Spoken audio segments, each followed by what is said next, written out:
pledge allegiance to the flag of the United States of America and to the republic for which it stands, one nation, under God, indivisible, with liberty and justice for all.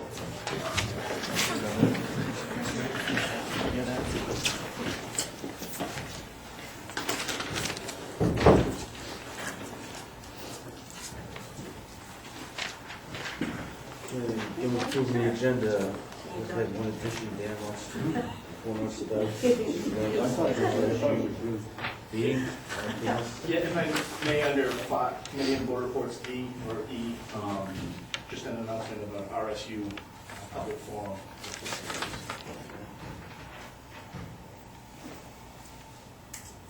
Anything else? Entertain a motion then to approve the agenda as amended. So moved. Second. All in favor? Okay, with the board's consent, I would suggest that we drop down to new business with representatives of Sebago Tactics here to talk about site evaluation relative to some potential sites to locate the new town hall, and also a revised design and suggestions for what that might look like. We have Ryan and Will here to assist us in that. Maybe we begin with the sites and move on to there. Is that okay, Will? Yeah, that'd be great. Thank you. We're glad to be back before you. At the last meeting, we kind of knew about these two sites, and we spent a lot of most of the meeting talking about the floor plan, which Ryan will present, and I think it's incorporated the feedback that he received regarding the building design. So to recap the site, the image before you, you asked us to look at two sites. This is the Bergeron Road or Mountain Road site. On the slide, this is Mountain Road here, Bergeron Road, into the town maintenance facility and transfer station beyond. And our sort of evaluation of this site is it's not a great site location-wise. As I think about your town hall, it really should have a civic presence. Mountain Road is arguably a significant road corridor with many residents traversing it. However, it's kind of compromised by a single-family home that is situated here. This sort of maintenance facility behind it, which would become sort of visible to the site. So it's sort of association with those other uses, which are, in my mind, not really of the kind of quality that you're really looking for the image of the town hall as it's presented to the public. So that's sort of one thing that we felt was a negative to the site. The other issues with the site is it's kind of compromised by some natural resource constraints. There's a stream sort of shown in this light blue area here that would restrict any development or activity in this area here. And then this is from your GIS mapping, sort of orange color here, and one that sort of goes underneath the footprint of the site, wetland areas. This is kind of a low drainage area in this vicinity here. There is sort of an upland knoll, if you will, would be a good way to describe it. When I visited the site after our last meeting, there was some snow, but it seems to me it's kind of a potentially rocky site. I think I saw some evidence of ledge, or at least ledge close to the ground surface here, that the sort of upland area is actually smaller than the footprint of the site plan, which is sort of derived by the new building footprint. Again, Ryan will explain that.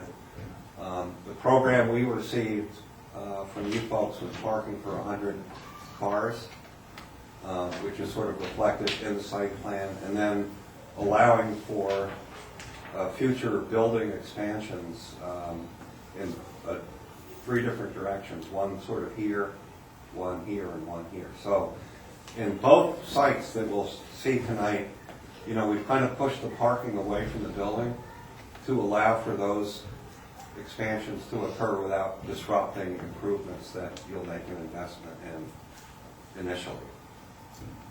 Those are sort of our thoughts on this site. We don't recommend this site for further consideration, but of course that's not our decision, that's our recommendation.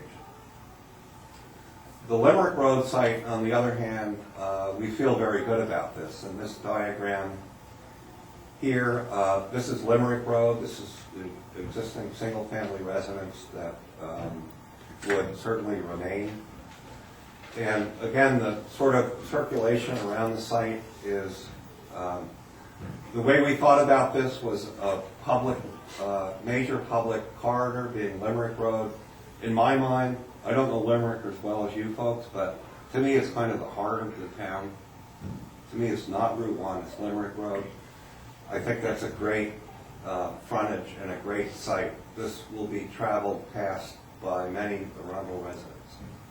So setting the building back somewhat to allow a nice sort of foreground area, visible parking in the front of the property, which would be, this parking would be used most of the time. I would see some employee parking here, and then when you have events such as voting or meetings in the meeting room, that would sort of occur to the rear of the site. The property lines are sort of along here. There's a tree line in here. You can see that's a field area here. The property goes back. The slide is sort of cut off, but it's a deeper, that's the other sideline. Of course, there'd be a out parcel or subdivision created for that single family home to remain. We would want to do, it would kind of beyond the scope of our study, but to confirm adequate water supply and septic disposal on this property, but there's nothing that we know about it that leads us to believe that that would be an issue. So, in summary, that's sort of, out of the 2 sites you asked us to look at, this is, in our opinion, by far a much better location. You got any questions, Commissioner? Now, this is reflecting the old footprint. I thought we had discussed putting the voting/meeting room underneath the office space to gain, or rather, to shrink the footprint and yet stack the building up. We looked at that, and Ryan can speak to that as well, but I will at least say that from a site perspective, this site is really not very conducive to that, because it does fall, this is basically level. It does drop a little bit from here down to these trees, but it's a site that would require significant excavation for that, and Ryan can speak more than I can to the value of what you would save. But it would sort of disrupt the, because at some point you would have an excavation or an area here in this general area that would be 10 feet below. It just doesn't seem right for this kind of site. There's other costs associated with doing that offset the economy of stacking the building. And again, I'll let Ryan sort of add to that. But we heard you loud and clear at the last meeting, and we looked at that. Ironically, the other site, with the exception of what we think might be ledge, lended itself a little bit more to that over-under kind of building, because there was some relief in that knoll, but it's not really evident on this site. Anybody else got any questions about the site itself rather than the building? All right, thanks. Well, maybe we'll move on to. Yeah, I mean, I do have just a quick question on what are your thoughts about taking that building and pushing it back into the tree line? The reason I ask is, you know, we've got tons of land here, and the plan is take some of this land and turn this land eventually into field, right? There's an opportunity to make fields. So usually, traditionally, those entities that need fields, Little League, whatever, they don't have a whole lot of money. This is already a nice, even spot that, you know, a bunch of people could easily get together and make a field, whereas if you gotta go into the woods to make a field, you gotta get excavators, so I was just kind of throwing it out. But if this building was further into the woods and we leave the fields available for ball fields and all that. You know, I think that's certainly an option, and that's kind of up to you folks ultimately with how this, if this site is acquired and developed, that's certainly an alternative. Part of me thinks that even though that's the case, and I hear you, they have limited budgets, that sort of the, you know, the visibility to the municipal civic building that represents the town is more appropriate, more adjacent to the public way, with the recreation facilities behind it. But that's just my personal thought. You know, I think that's. I don't think if you move that building back would be enough room for a Little League field. You need 200 feet, right? Minimum. Well, it would, you know, you would have room to do that, I think, It's really tight. in there, but to me, it's that's putting Yeah. the priority of the presentation of the municipal Yeah. facility to the fields, not where all the critical functions of the town are. To me, that should be closer to that road. And that's But just even my if you push, opinion. even if you push us closer to the road, I don't think it would very well accommodate a Little League field, even a Little League field. But that would help, Yeah. Tom, it Yeah, would. I I mean, Push if it closer to the road. if this moved closer, at least you have some Yeah, area, some areas, yeah. you know, not required for a field. I would think you'd want your recreation fields behind the building instead of right in front. Have the building close to the road and the recreation out back. I think that's a better presentation to the public, Yeah. doing it that way. Again, I'm just thinking of those folks that need those fields, haven't been part of that for so many years. You're always scrounging for money and always scrounging for volunteers, and, you know, to go out there and say, all right, let's cut down all these trees and put in a ball field, baseball field, soccer field, whatever it is. That's a very expensive adventure right there behind that. That's just my point. I'm okay with moving it over. We got Jason that can come in. I just looked at him, I go, In my experience, it doesn't cost a whole lot of money to clear land like that. We've done a lot of clearing. Jason has done a little bit more than we have, I think. It's not big dollars to clear that. No, but those entities don't usually have a whole lot of money. Any other questions about the site evaluation there? I guess you're out, Brian.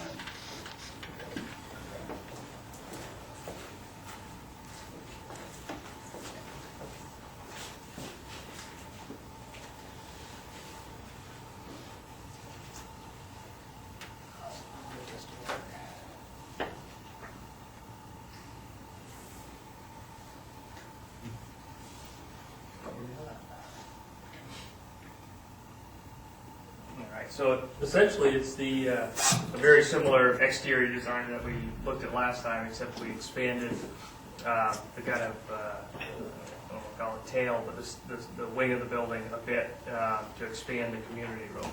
And kind of more of the changes and kind of response to our last meeting. You can kind of see a neat plan here, to spend a little more time on. And essentially, kind of what I heard was look at the economy of doing an over-under, a two-story scheme. You know, more storage is desired and needed, larger community rooms. So that's kind of where we started. And we, so basically we increased the community room quite significantly. It's a little hard to read here, but it's now about a 50 by 50 space. The overall footprint is now about 79 or 8,000 square feet, so we had quite a bit of space there. We increased, you know, significantly the storage space that we heard off the community room, but also for the office area. increased the vault storage significantly, more office space storage, and we actually removed circulation corridor, so kind of simplified that and incorporated the public unisex bathroom kind of into the individual bathroom. So we made these bathrooms basically usable for everybody, public and staff. So really trying to consolidate and reduce duplication in that respect. So essentially just gained more usable square footage and expanded this community room to house more people that you've requested.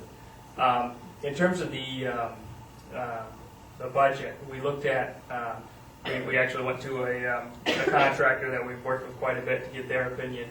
And as you can see in the report, for building only, we came in at construction costs, based on the limited information we have now, about $175 a square foot. We thought that was pretty good value for what the program included. With this concrete bunker basically at the vault and the commercial kind of style building and construction and the multi-gang toilets. We did look at, we've heard it a few times now about looking at two-story schemes versus one-story schemes. Again, as Will had indicated, a two-story scheme, in our opinion, makes much more sense if the site is dictating that, whether it be by, like we said, a slope site or a tight site where you have to go up. But as I think we have quite a bit of breathing room on these sites, the best bang for your buck is going to be a single-story building. And what we looked at was kind of comparing, and I went back to the contractor after he gave me the 175, and I said, well, what if we made it a two-story building? What are the pluses and minuses? And he said, well, really in a public building like this, you'll have to add, an elevator if it is a two-story up, and we need 2 egress stairs, so you're looking at least $100,000 there, maybe a little more, 120. And I said, well, what does that save us in terms of footprint? And he was saying, in terms of basically a reduction of roof area and foundations, you're probably looking at $6 or $7 a square foot of savings. Just scrunch that in. There is savings there, but the overall net is still, the single-story building is probably going to beat it out. So that's kind of the level of the exercise we took it to. So that was kind of, I think, our charge from last meeting, and this is the result. I don't know if you've had a chance to look at it a little closer in detail in the handouts, but that's kind of where we've landed. In the rest of the presentation here is basically a reflection of that program and then the report we presented to you. So I don't know if there are more comments on the plan or things you may have had a chance to react to or not. But that's really kind of what we've done since last time. Questions? I just have a comment, and kind of the same comment that I mentioned before. I don't like the idea of the town manager being way out in the back. I just think the accessibility should be better than that.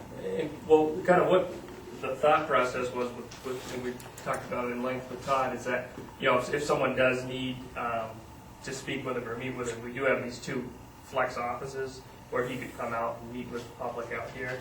But really, so he has his own kind of private office space in the back. And that was kind of the idea, so he can kind of have the best of both worlds. If someone came in, they could ask for him, and he could come out and meet in one of these offices if it's not being used. And that was, what we had discussed.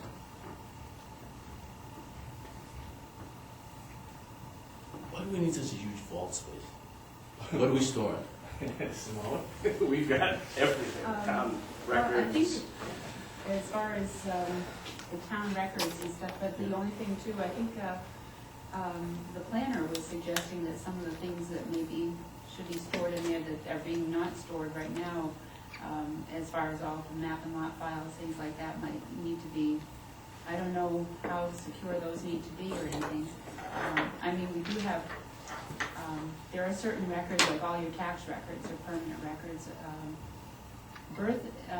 The vitals are getting to be a little less. We used to have more to deal with, but now they're going to go, a lot of them are online now. and we have to go through the online thing, so I'm not sure about that. I would kind of like to meet with you and kind of like go over that whole planning vault area right there, because I think, again, we're keeping the code enforcement very separate from the clerks, and I think sometimes, you know, I think if we could reconfigure that so that the offices are a little more together, because we help a lot with secretarial things and stuff like that with planners sometimes, and, I guess my question goes to, I mean, you know, I get documents in my office these days, and they come on, I don't know what these things are, but it's like Flash drive. 5,000 of them. yeah, And, yeah, and that is probably going to be I mean, more so. so you don't need any room to store anything. We do have some of the old, a lot Yeah. of the old records, and those are permanent records that we can't. In the vault that we have now, I don't know if you've been in there, but, you know, a lot of selectmen's minutes and files, all the signed documents. Tad's concerns were planning board signed Mylars. We've got a lot of subdivision plans and things that are just sitting upstairs in town hall. And if there were ever, no, I won't knock on wood, but if there were ever a fire at town hall, a lot of those documents would be lost. The financial documents, contracts, there's how many, maybe 20 file cabinets in that. No, I'm saying in the vault, In the vault. probably. We have to keep certain amount of years records of elections, and Personnel files. based on what we have in our current vault, some of those documents aren't going to be able to go electronic route, where we have to keep hard copies. So, in speaking to other towns, that was kind of the size of a vault that they had recommended for a community our size. You know, ideally, yes, we'd go to electronic records. That would be very nice. We could minimize a lot of our storage area. But that's the theory behind that, is to be able to get all of those, you know, all the historic town reports. There's a lot of stuff that's just kind of thrown in our vault, shelving units that are just in the middle of nowhere. And so we were looking for somewhere that we could kind of organize that vault and be able to have enough space in the future. That's why it was so large. And I think that's why I'd kind of like to see that reconfigured, where maybe the vault access would be also kind of in the planning, the both of us would have access rather than just separate the two, you know, I'd like to see IT and Gonna yeah, rotate the vault. Right. Yeah, go up the closer to floor. the vault or closer to the clerk's. Yeah, that would make sense. If, In that same area, we got 3 professionals, but we only have apparently two desks. We got an assessor, we got a code enforcement, and we got a planner. Is that gonna, that's gonna accommodate all? Oh, there's a lot of room in there, yeah. Okay. Yeah. All right. Yeah, we could reconfigure that. I mean, but they need separation, I mean, yeah, because if the code enforcement is Right. meeting, right. if some things are more confidential, we Mhm. don't want to be in the middle of the room with everybody. I think one thing to sort of consider is, you know, what we're looking at tonight and sort of what we've been retained to do for you folks is to bring your plan to a general, okay, Basic. here's the site, generally this is the building. It will evolve through further design, things like where doors are, how many, you know, things like that will, because in the design community, with Ryan and I, with our world, is this is sort of at a high level master plan. Then it will go to schematic design, design development, and then construction documents, and then there's the other thing I think you folks need to be thinking about is what's your method of going to construction. And there's several ways to do that, is to do design and then bid it and then let it out to bid, or many towns are going to a construction manager approach, which is, I think Ryan and I would both support, where you bring the construction manager in, sort of almost at this stage, to sort of advise you as you move forward to construction, because a lot of the value they can bring is they will give you a guaranteed maximum price, where if you're going towards a referendum, you know, as good as Ryan and I are at trying to design to your budget, if you have a construction manager on board, you have certainty that, you know, whatever ultimately you ask the voters for to support this, you have a guarantee. So, not that we're saying that this plan is perfect, but it's probably pretty close based on all the input we've had. And will be refined, you know, as it goes further into the design. I just want to make a point that, and that's fine, but as we go, as we move forward, that, you know, Simon, you know, Tad, and everybody that's in that office, you know, they look at this because, you know, we're gonna do this, we wanna do it right, and the interaction between all the different folks in there, you know, we don't wanna make it worse today and they have to, you know, walk all the way around, so, you know, you all ought to look at it and you know, all of those, you know, make a spaghetti diagram or whatever, you know, of the routes that they take and try to minimize all of that and keep their work and everything as close as possible, so we certainly need to get all of them involved with this. Absolutely. I mean, you're suggesting a construction manager at this stage right now? Really? Not a bad idea. I mean, you know, you need to talk about it offline, I think. You know, but the thing that I've learned about the CM approach is sooner the better.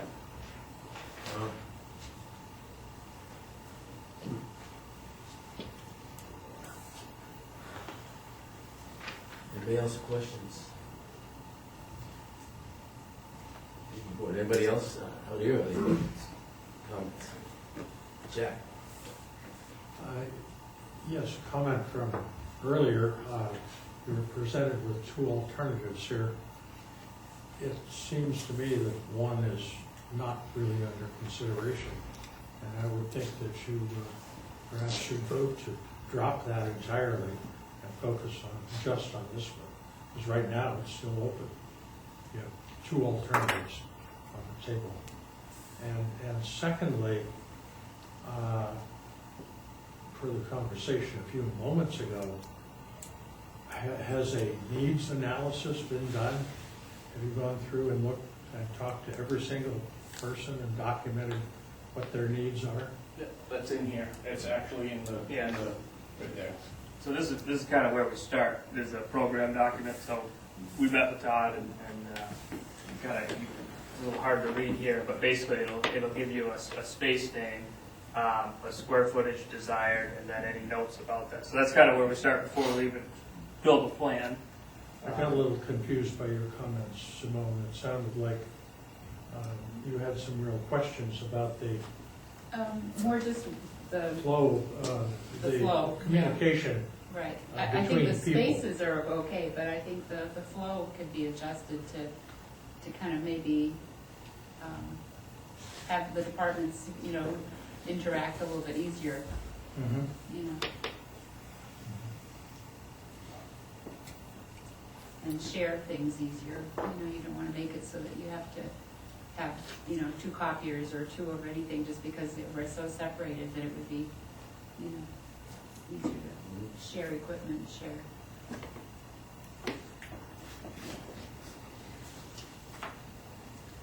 To your other comment, Jack, I don't know if we made that decision, obviously, because the site that's being recommended, we don't own. The other site, we do at this point in time, so we're gonna be spending some extra dollars, obviously, Mhm. were we to go forward with the Limerick Road site. Thank you. Guess that's it, thanks, Ryan. Jason, nothing? Huh? Nothing? We'll do my homework. Perfect. We have a construction manager on staff.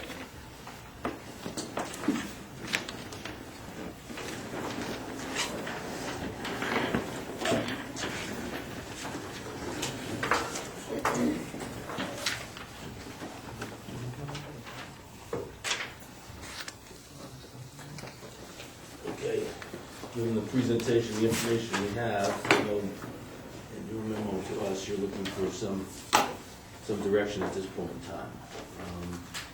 And is the board prepared to do that, one way or the other? Need a motion for that? Just, we're gonna discuss what we're thinking about here, and then we can decide what to put in the form of a motion. I guess going to get into the site, is everybody, at least who's here, think the Limerick Road site is the better alternative, even though we're gonna pay for it.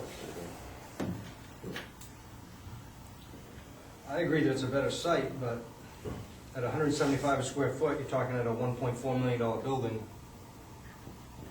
without buying the $300,000 piece of land. You're looking highest year repayment on a $1.8 million note would be about $120,000.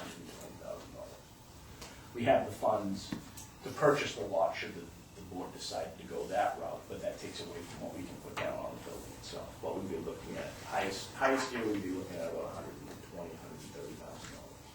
in a repayment on a 1.875, figuring the 1.8 million. But we're still paying some dollars for Oh, that absolutely. could otherwise be used to. Most certainly. Yeah. You know, that recommendation of Will and the team, can, definitely doesn't have to be taken as gospel by the board. The Bergeron Drive site is a lot less expensive. We would be required to purchase a portion of that. If you looked at the schematic, we don't own all the land that footprint was, that footprint was utilizing. A portion of that was the property that's owned by the Halsicks, that we would be required to enter into some sort of an agreement with them to be able to purchase that land. Whether or not it would be as expensive, I'm assuming not as the Limerick Road site, but there's also not as much usable space. The expansion potential in the future, possibility of gaining an easement to the Eastern Trail. Bergeron Drive is cheap. Let's put it that way. I mean, if we're looking at just dollars, in my opinion, the only benefit of the Bergeron Drive site is that it's inexpensive, or the assumption is that it would be more affordable than the Limerick Road site. For future development potential, looking at other options as to what that property can be used for, the visibility, and the general, from what we've gotten back from the public was more in favor of the Limerick Road site in the initial survey that we had done, overwhelmingly in favor of the Limerick Road site. But that's what it all comes down to, is that, I can assume that the townspeople from the survey are going to be in favor of $1.5 to $2 million until you put, the rubber to the road and ask them to actually commit to spending that money, and that could be a completely different situation where, the first try at 1.8 million gets shot down, and then you have to come back and figure out. Now you've already purchased a $300,000 site, you're going to scale back a building just to make the dollar amount that the public's looking for becomes problematic. Then you're building a building that doesn't meet your needs because you purchased a site that does. And so that's something that the board has to, give a little direction on. Like I said, the surveys that we've received so far were in the $1.5 to $2.5 million ballpark. Was 60% of the responses were in that range.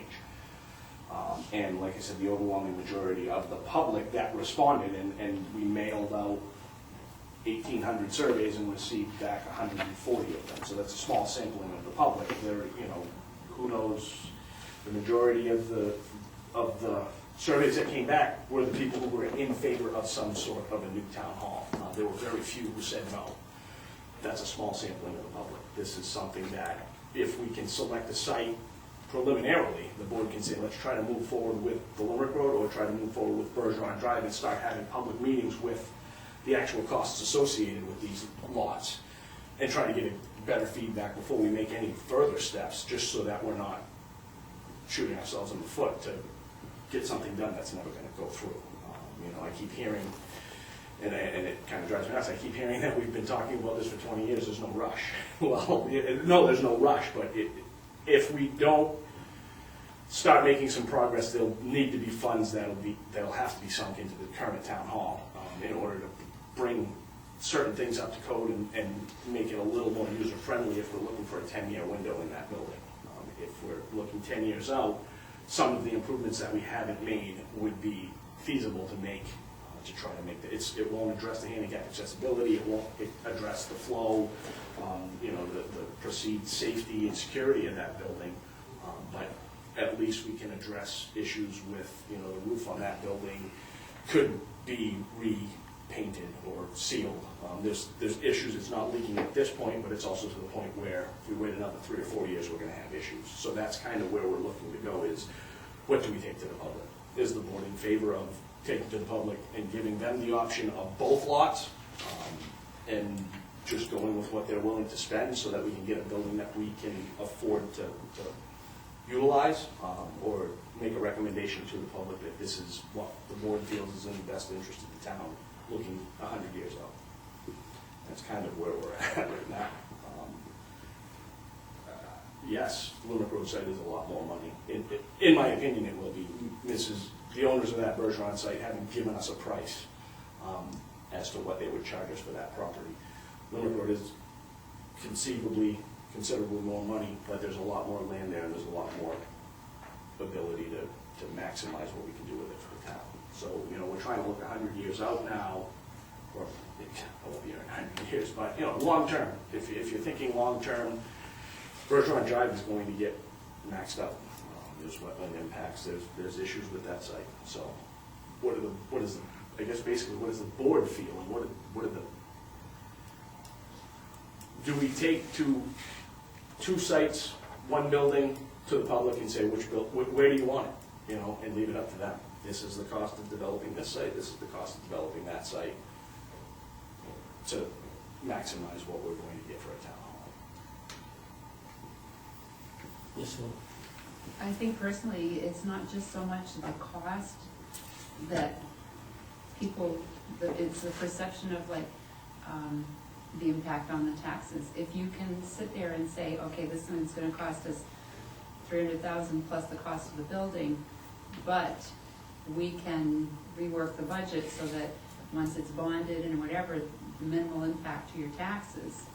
I think a lot of that will depend on, you know, I think the presentation of, you know, it's just like when we built the fire station, you know, it's gonna cost a certain amount of dollars and cents, but in the long term, how are we planning on financing it, and how is it going to impact? And I think if they can see that it's going to be a minimal impact over the life of the bond or whatever, I think it's, rather than presented as, do you want to spend $300,000 or like, you know, $50,000 in the building, and like you say, the potential there for ball fields and maybe connecting to the Eastern Trail and the Kennebunk River or something is there, and, you know, over the long term, if you're going to have the same minimal impact on the taxes, whether it's on Bergeron Drive or there, I think, you know, it's the presentation and the background to present at town meeting and not just the dollars and cents, you know, because everybody always worries about the dollars, you know,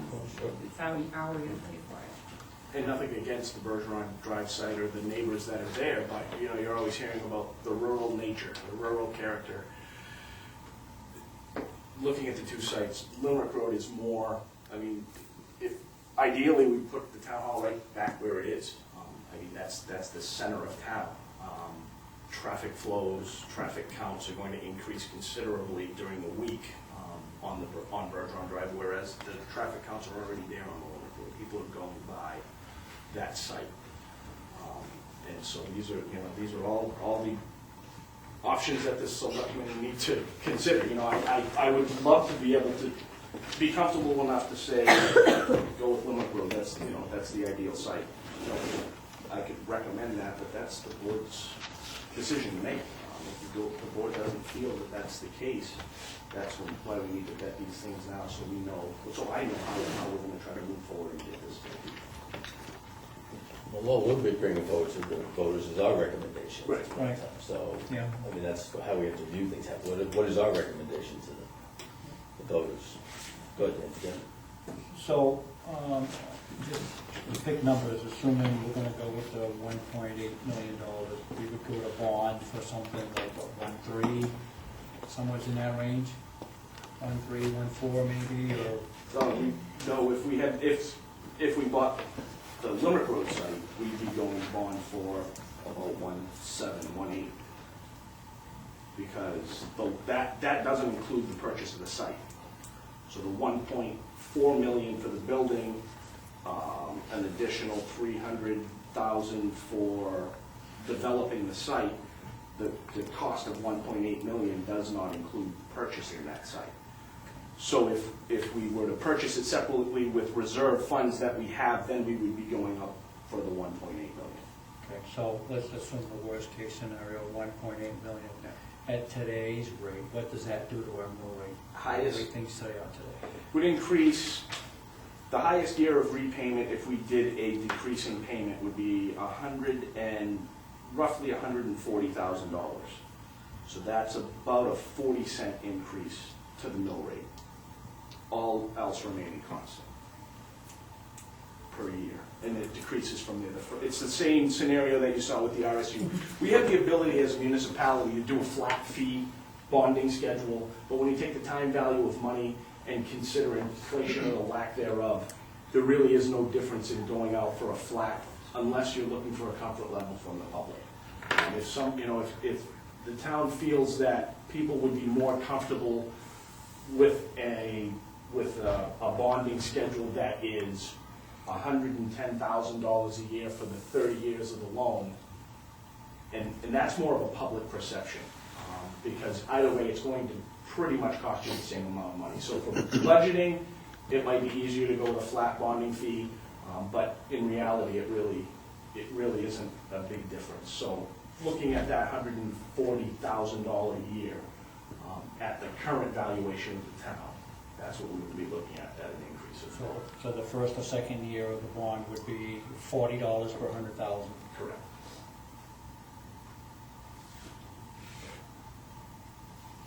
And that's today's dollars. I think the Maine Municipal Bond Bank, when I looked at it on Friday, they were projecting roughly 4% on bonds.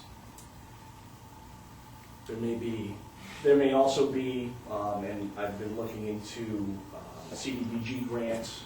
There are ADA accessibility grants that may be available. They may not be huge amounts of money, but when we get closer to an idea of what we're looking for, we can go after those grants. With even just a little direction that we have here, we can start looking for those grants that will address the accessibility, that will address the issues that we're dealing with, and there may be some, if not free dollars, very low interest dollars to be able to help us with this project.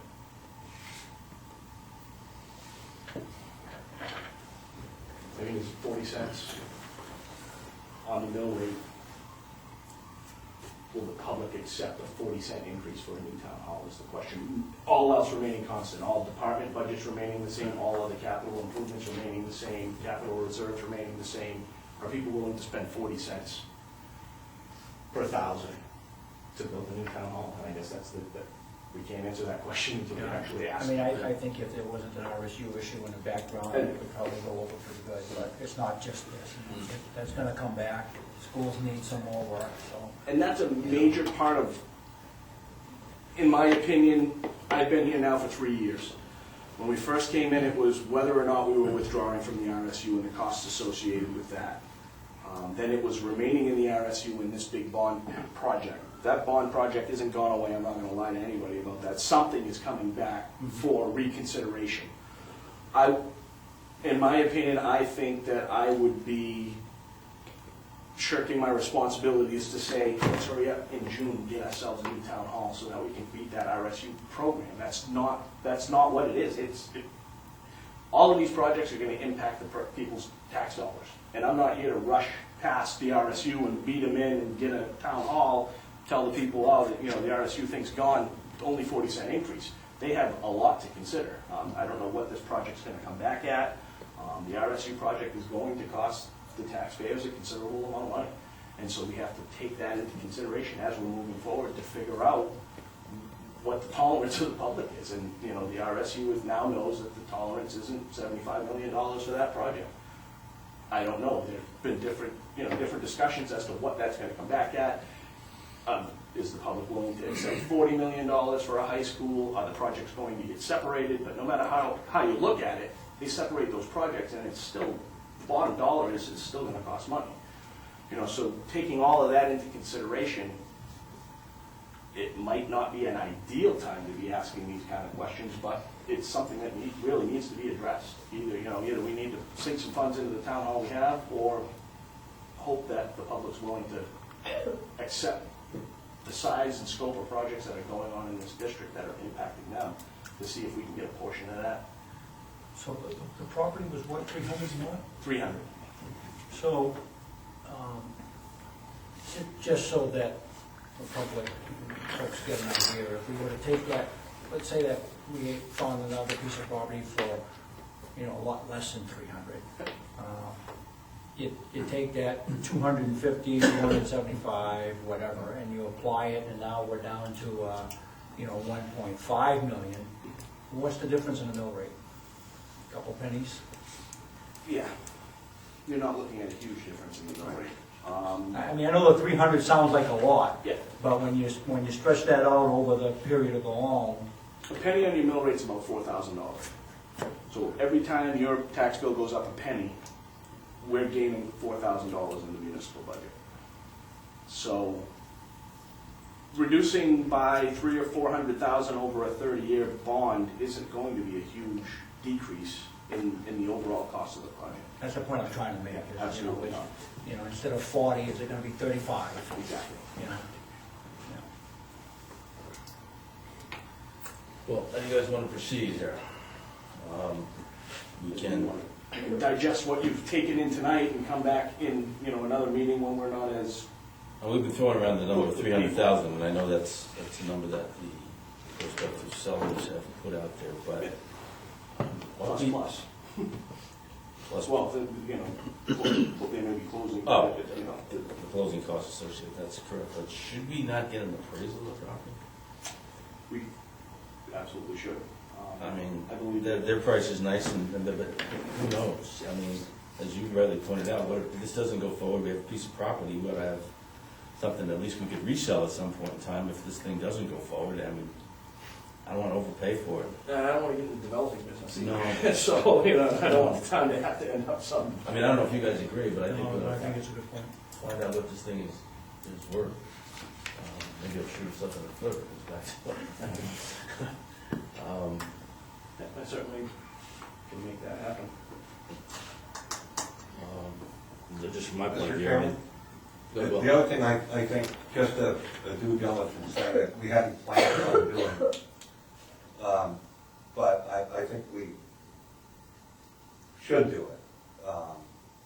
We've got to make sure that that site soil tests for septic. And we would do that even though we hadn't planned to, under the arrangement that we had.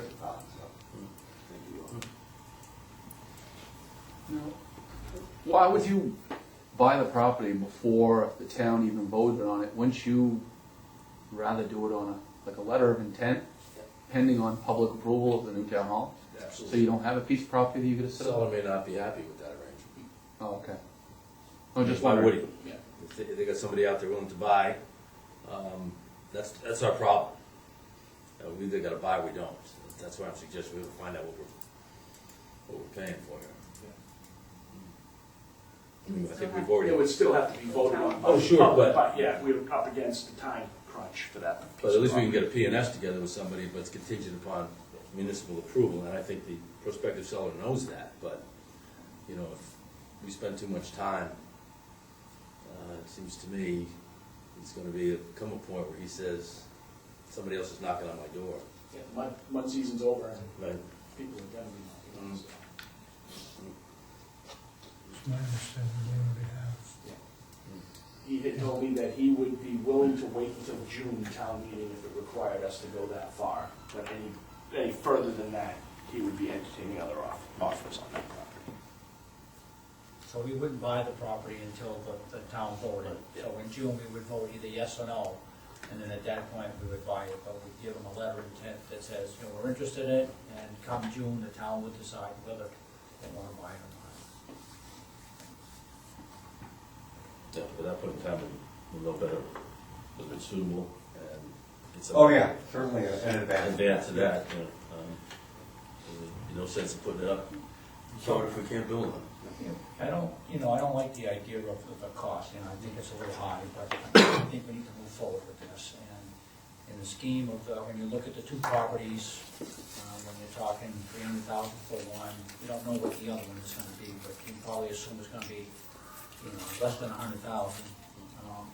When you add that all up, it's pennies on the, it's cheap money, so, I would make a motion that we go ahead and move forward with the Lemon Hill property, and that would be the only thing that we present to the town. I think it's just definitely a much more suitable property for what we want to do. It's a lot more money, but it gives us room down the road. Second on that? Second? Any further discussion? Jason, you reluctant? Huh? You're reluctant? I am, Yeah. yeah. I think we should keep our options open personally. Do you have any problem just moving forward with, at least this is the primary target, and doing our, And Appropriate completely investigation. excluding Bergeron? I don't wanna completely exclude it, this what comes back and Sort it of- appraises up, so it don't work, it doesn't appraise out for us, then we gotta move on to something else. Yeah. But I think just to keep, I agree with Dan, I think this is the better site visually and I definitely do for too. location, those types of things, For for. $1.8 million town hall. I know, which is- I know. It just seems absurd. And I personally am gonna fight that there's more money to be saved stacking that on top of one another. And Bergeron was a better fit for a daylight style building. I wouldn't disagree with that. Unless that's That's wrong. assuming there is a rocks there. Yeah. There's a lot of rocks around. I'm not sure. As long as it's been dumping for years, there's plenty of rocks there. Skellig Drive. My instinct says it's that excluded. We haven't done it. That knoll, Geotech, yep. I'm not an expert, but Nor am I, there's a hunch. knowing the surroundings is a possibility. Could be a big, the mound people put a mound there, good shape. That would just take a little digging. That's boring. Okay, any further discussion on that motion? All in favor of Dan's motion? We're not excluding Bergeron. No. We're just moving forward with, Limerick Road is our primary target at this point in time, contingent upon the variables we've discussed this evening. And you want a motion for you to be authorized to engage an appraiser? Yes, please. So I have a motion to that effect. What was that? An appraiser. Engage an appraiser, So moved. Second. all in favor? Beautiful. Okay. Thank you, gentlemen. Appreciate Good it. work. Well, I'll be in touch about the offer of soils tests. Yeah, I know you will. Not I know. Do that an excavator, I think we could dig some. We'll bits. work something out.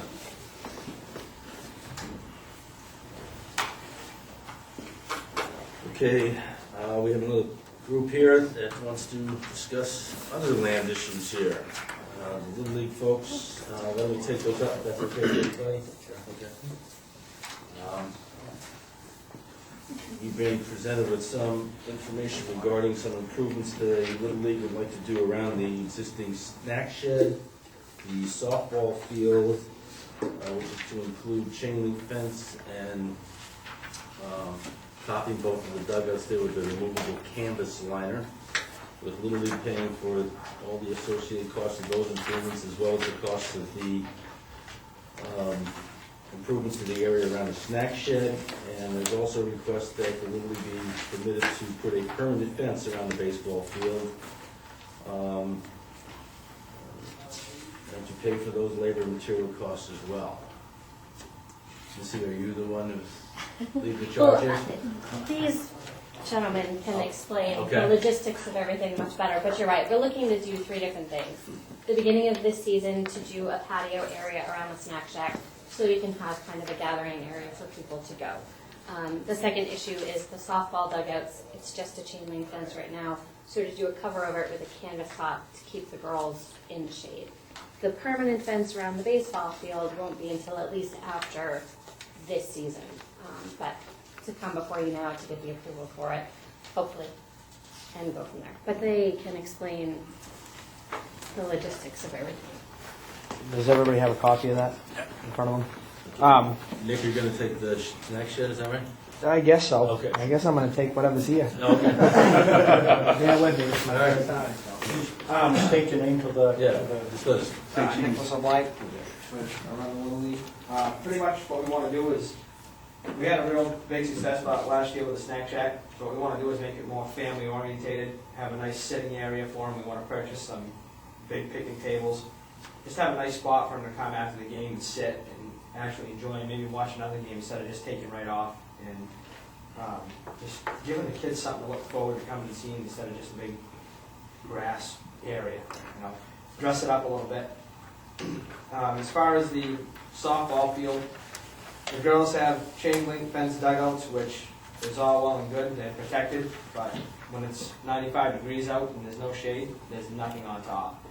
So what we want to do is we want to kind of like weld in some bars across the top, create a roof, and then we have Chris Parquette's father-in-law has offered to have his sailmaker make us some canvas tops for these that are going to be real durable and rugged that we'll take off in the winter so that we can store them and, you know, keep them in really nice shape for the girls to have something. We also want to add a little bit of mix to their field to try to taper that off, get the water to run a little bit better. And all in all, I mean, the goal is to actually have a Little League field and something for these kids to come to and see and, you know, be proud. When you go to Dayton, you see their field, it's a beautiful place. The kids love playing there. We'd like to have that here for these kids too, right in our own backyard. And I mean, a lot of us played on this field, and we have Jason and Trevor here that have, Jason's donated equipment, whatever we need to make this happen. Trevor's donated, he's given us an estimate for a fence, and he's willing to donate all his labor. And we got a really good bunch of people on this board that are really committed to these kids and giving them something that they need. So we're just asking you guys to give the approval for it. We've met with the field committee on a bunch of occasions. We're going to take the field goal posts down that are deteriorating because they're becoming kind of an issue. Like one of them turned over, rusted out, and we just want to make it nice. Give them something to look forward to. It's not used anymore for football field, huh? No. Hasn't been for a long time. No. We revisited the whole football issue in town, and it wasn't well received, so we don't see that happening anytime soon. With Kennybunk and TA being the biggest places for the kids to go, which are great programs, but if we can keep a Little League in this town and at least give the kids something, that's kind of our goal. And I mean, the board that we have right now is they're fully on board and they're ready to do whatever for these kids. So we've raised quite a bit of money. You talked to Jim or Tad about what kind of permits you might need? No, we've talked with Roger about the dig safe. He's willing to help out with that, from what I gather. Am I correct on that?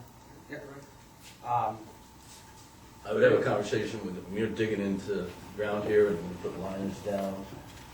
And there's wet areas out there. I mean, I've retrieved a lot of foul balls of that side, and I've been soaked going down there. So I don't know how close you are to wetlands and those types of things. You just better be sure, okay, with even putting fences up, that you're not, That's you why don't have zoning issues. we got Roger and Jason on board to help us with this. And it was recommended that we put the fence up at the end of the season by Roger so we can till that whole field and re-level it, reseed it, and do what we need to do to it to make it so it's going to last.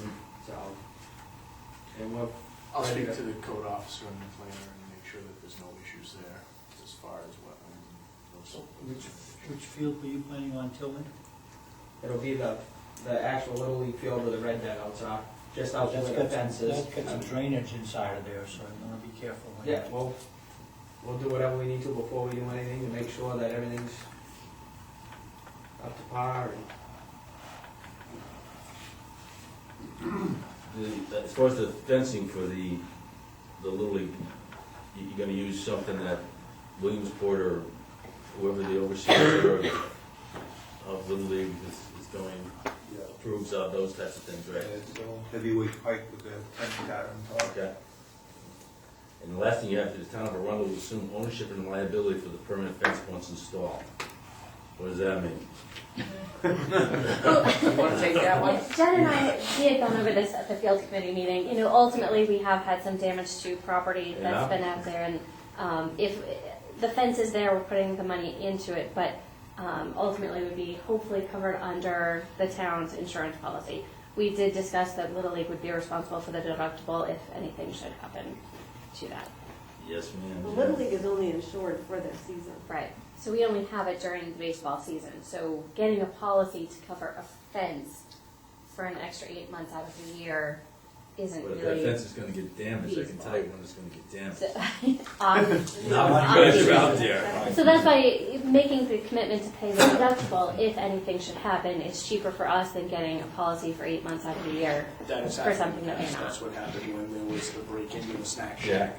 Structures and everything on that field is covered under the town's policy. Okay. Little League has paid the deductible in the past. Okay. Would that fence be automatically covered? Yes, there's would be no additional cost to us. To Cole Harrison. So all of these improvements would automatically come under a policy? Yes, they would.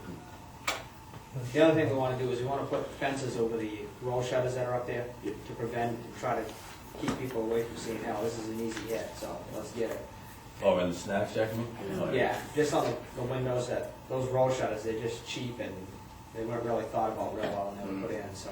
We've already got pipes on one side, we just have to add pipes on the back side and put a swinging gate on that we can open up and latch to the building over there, close it up and we're gone, and that's gonna, if somebody sees that, they're gonna say, it's maybe not worth even trying this anymore, so. Walk on words. Good. The activity's slowed down out there a little bit, so Well, all that good stuff's gone, that's why. everything's out of there. It's empty. They stole everything that was good, so. With bats and helmets. I'm pretty sure they don't want to fry daddy. Well, you never know. Or a grill. That's Couple right. freeze pots. Slush puppy machine. Hey, that's happened. Need motion for that? We'll need a motion to approve the requested improvements made by Little League. I'll make that motion. Second. Any further discussion? We're all set with the RSU with that, no issues at all with. Yeah, those are out. Yeah, we own the field. Everyone on the field. That's right, it's here. Otherwise, you'd be talking to you. Okay, no further discussion, all in favor? Have at it, folks. Thank you very much. Thank you. Thank you.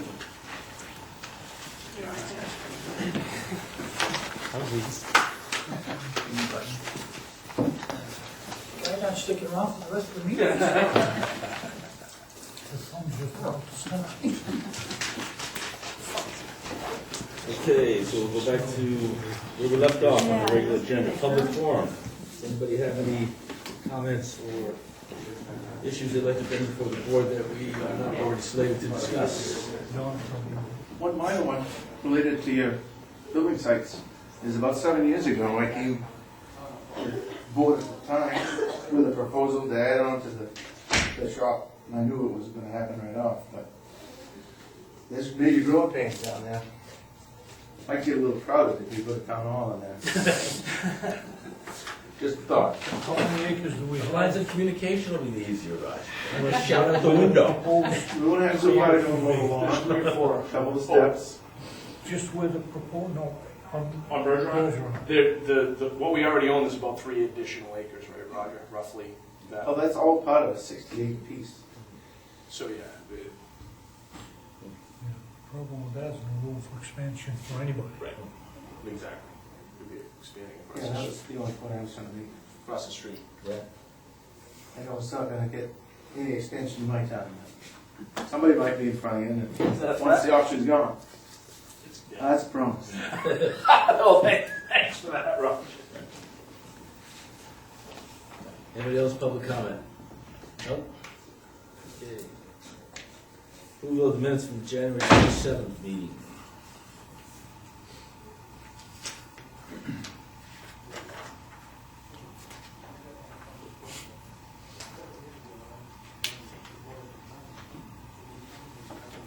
Any corrections?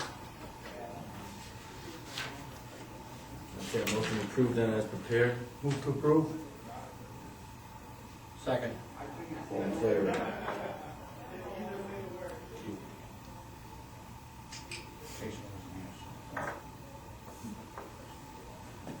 Committee board reports.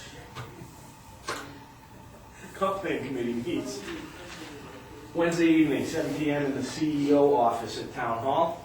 There's a dinosaur night, I believe is what's going on in the building, so there's no room in here. Planning board meets on Thursday, 7 PM here in the library.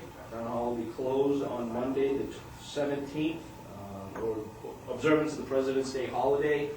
I'll add this, and then Selectmen DuBois, you can add from here, but I received an email from Andrew Beloff today asking to share this with the boards. RSU 21 will hold a public forum on facilities February 25th, and if you'll pardon me, I'll just read this. On Tuesday, February 25th, the RSU 21 Board of Directors will be holding a public forum for the purpose of receiving public input regarding facilities challenges that are facing the district. The purpose of the forum will be to allow members of the public the opportunity to share their ideas and thoughts as to how the board should develop capital plans for consideration by the voters. The forum will be held in the gymnasium at Kennebunk Elementary School beginning at 6 PM. All citizens are invited to attend and share their ideas, hopes, and expectations for possible school construction projects. Individuals who cannot attend the forum may send their suggestions to the board through an electronic suggestion box that is now set up on the district's website at www.rsu21.net. For more information, contact Superintendent's Office at 985-1100. Selectman DuBois. So just a question on that. Yes. When was that decision made? Because they didn't talk about that at Monday's meeting. They did not. No. At least I don't recall them picking a date. You're right. I bet that decision came following the meet. No, wait, what was the date of that Monday meeting? Was that last Monday? Last Monday, the 3rd, February 3rd. All right. I'm not sure if that stems from the conversation that we had with the managers and the superintendents of all the utility districts and the RSU. I don't know if that's come out of that suggestion, but Because this they just just, came to us Is today. that the same night? No, that four. they discussed about maybe having a public forum when the facilities report came up. Yep. But that's it, they didn't go and come up with any dates or. That came to me today at... Kind of curious, because stuff like that seems to happen a lot with that board. You go to the meeting and then you come out and something else, or are they doing meetings behind it? I don't know. That's the first time that that's happened. Hang on, Selectman DuBois, that email came to me today at 3 o'clock.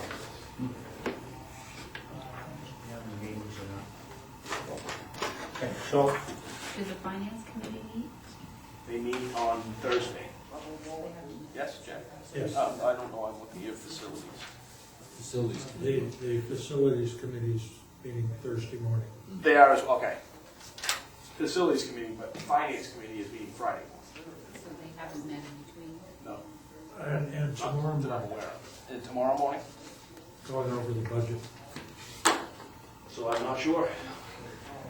so I'll just briefly go over some of the stuff you already talked about, because when you went to the facilities meeting, Yeah. I'll just kind of reiterate that a little bit. There was a large discussion on the facilities. But before that, they had a couple of presentations. They had a main integrated youth health survey that they did on the schools, on the high school and the middle school. And they went over that survey, those surveys had to do with various items on drugs, how parent-teacher interactions, a bunch of stuff like that. So Mr. Rodman gave a discussion on the middle school on the steps that the survey showed, and then Mrs. Cressy gave a discussion on what they were doing at the high school. So, what their plans are, how they're going to take the survey and address it and kind of move forward.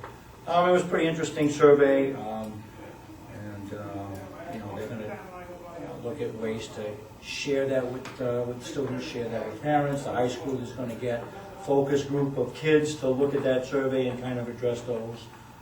So it was a pretty good approach.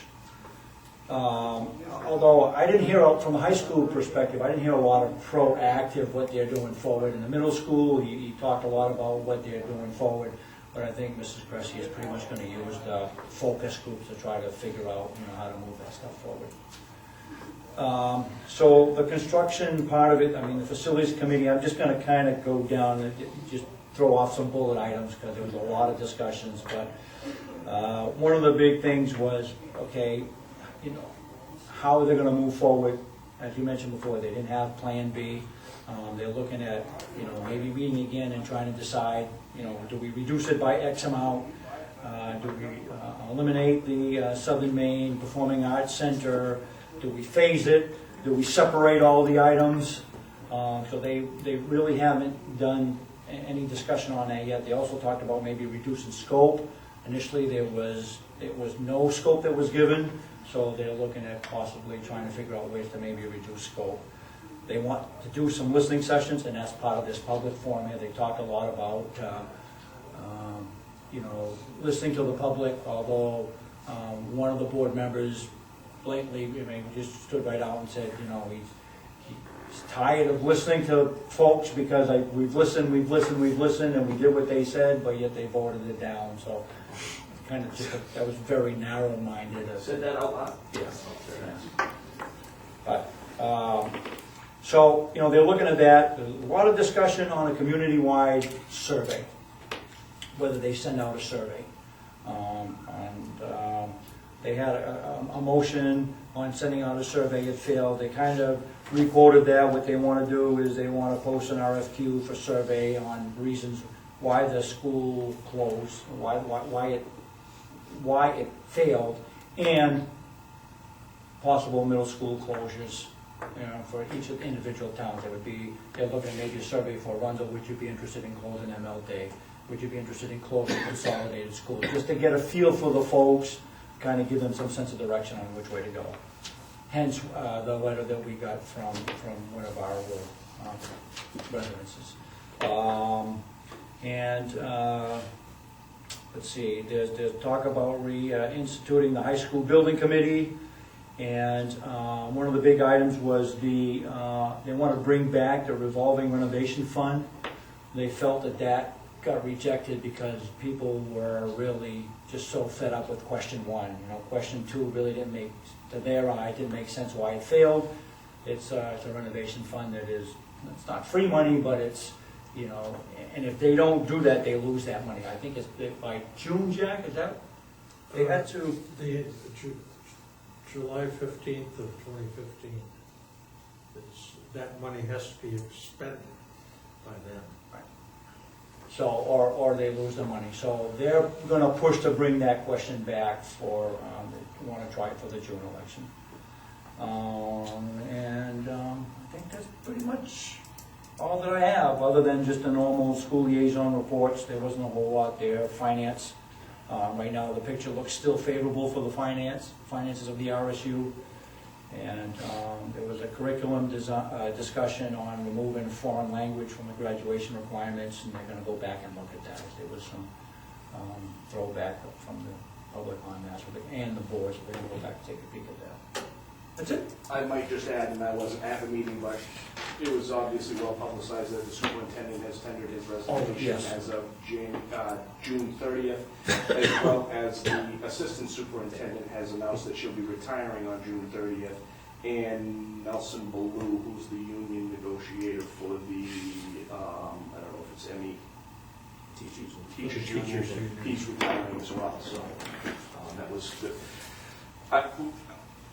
I didn't know that Andrew was leaving, but there has been discussion in the past. I was surprised to hear that Sarah was leaving as well.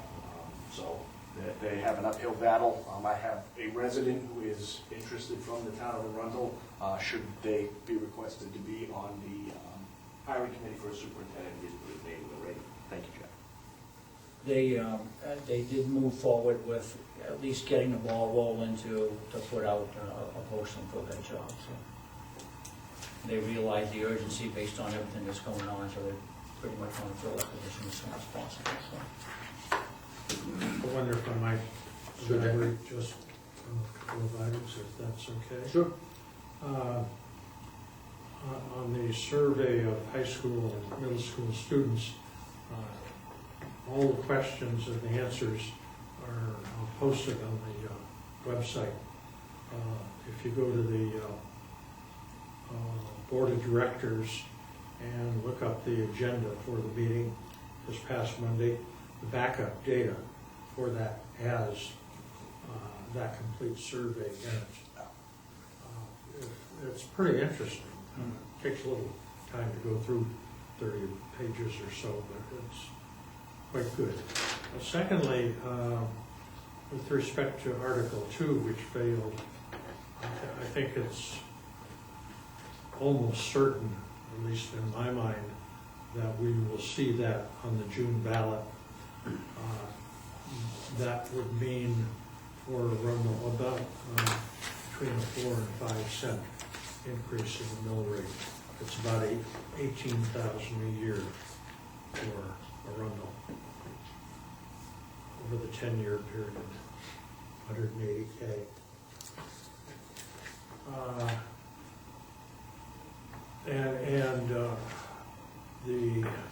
The survey that they're talking about, they're going to hire an outside firm. It will be a very comprehensive survey, a random sample of people, so that you get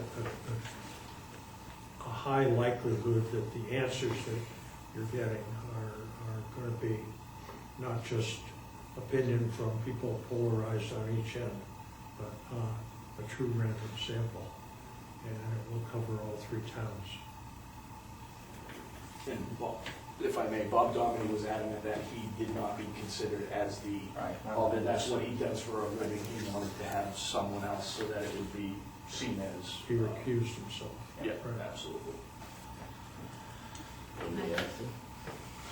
Would we Well, have to? One would think. Along those lines, I did Graciously offered. I did get an email request that was passed along to me by the finance director, I believe, for information to all the clerks regarding accessibility of like voter participation histories and stuff. So I think they're looking into finding out who voted so they can get the opinions of those people who voted. That and just an aside on Article 2, I think a lot of people saw Article 2 as being a funding for Article 1. Yes. Therefore, if Article 1 was a yes or no, Article 2 seemed like a funding of Article 1, and I think that's... And the board realized it, and they said that they did not do a good job of promoting what Article 2 was all about. They focused on Article 1, to really pay attention to Right. that, and it showed. So. You didn't carefully read Article 2. It could easily be construed as being linked together somehow. Yeah. Okay. Okay, thank you, Jack. What about, we still have this regional entity meeting on tap, or is that still? As far as I know, that meeting is still being held. Okay. Is that next in the? No, I was just, Yeah, Okay. we can do that if you'd like. Every entity that went to the pre-meeting was very frank with Durwood, who's going to moderate the meeting, and Barry, who's proposing the meeting, to be very cautious of the perception that the RSU board may have of this type of meeting. John Fraser and myself, John is, as of Friday, no longer the town manager in Kennebunkport, but John and I told Barry that this is pretty much turning into a Kennebunk-centric meeting.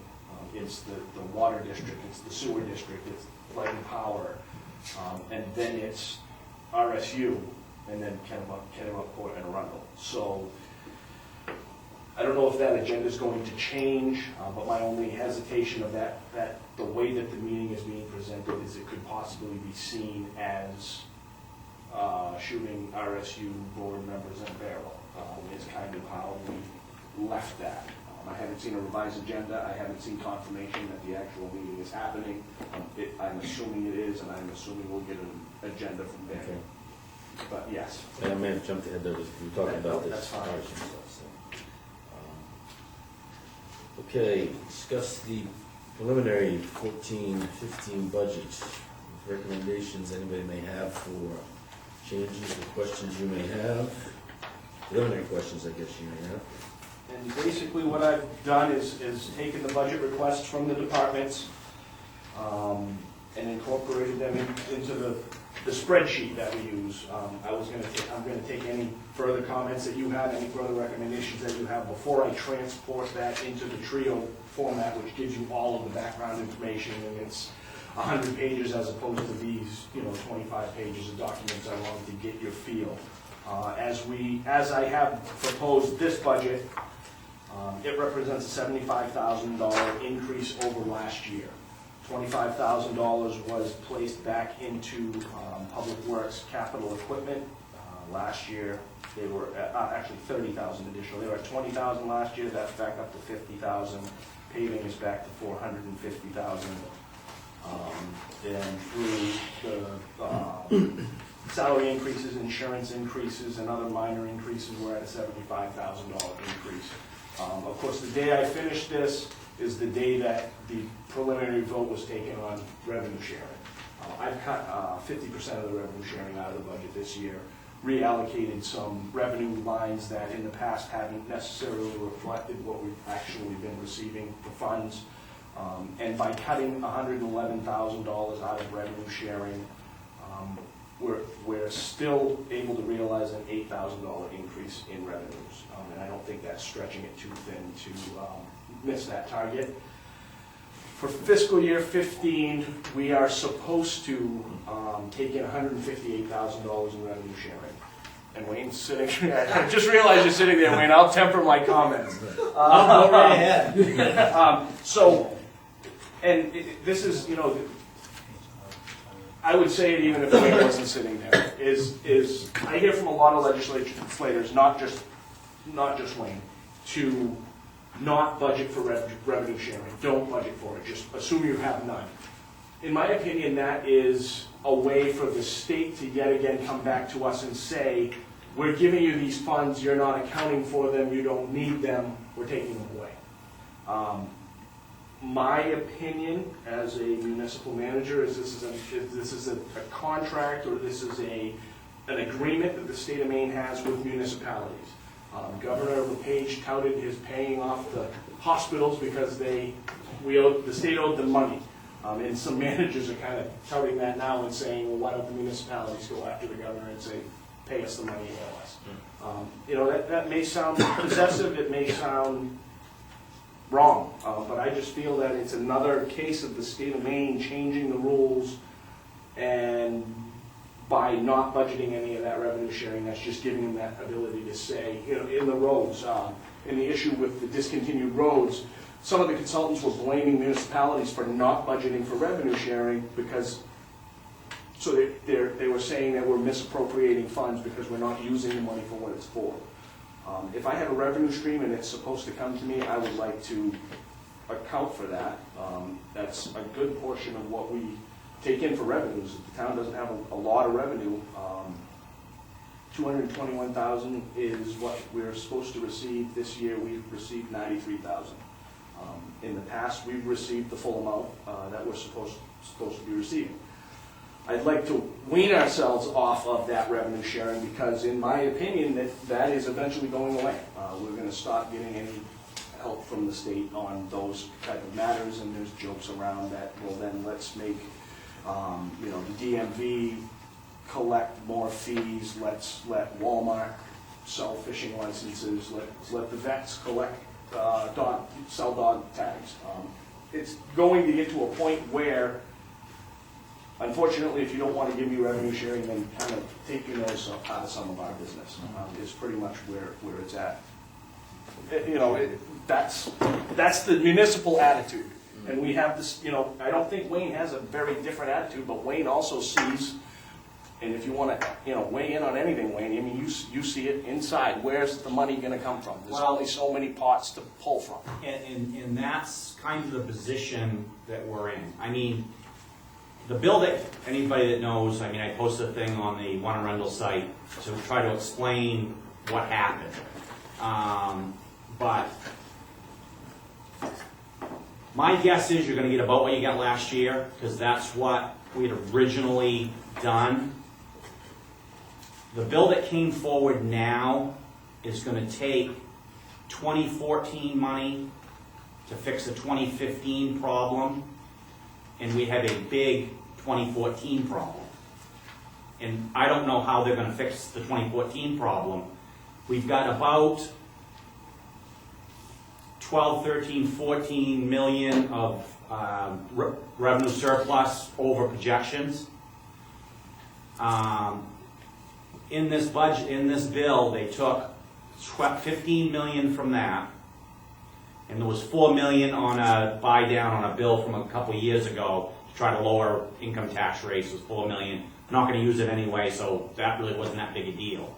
And they took 21 million from rainy day fund. The problem with taking the 21 million from rainy day fund to fix the 15 problem is now you can't use the same money to fix the 14 problem. And it's just, that whole bill was just a mess. Long term, like Todd said, I mean, I agree 100%. I think that the state needs to fix state problems. The problem is, right now, we have about $100 million shortfall in DHHS that we have to pay. We've got part of that, about 10 million that we have to pay by April 1st, or they run out of money in DHHS. And when you take surplus money that we're going to have and rainy day fund that you're going to have and project it into 15, you can't fix those 14 problems.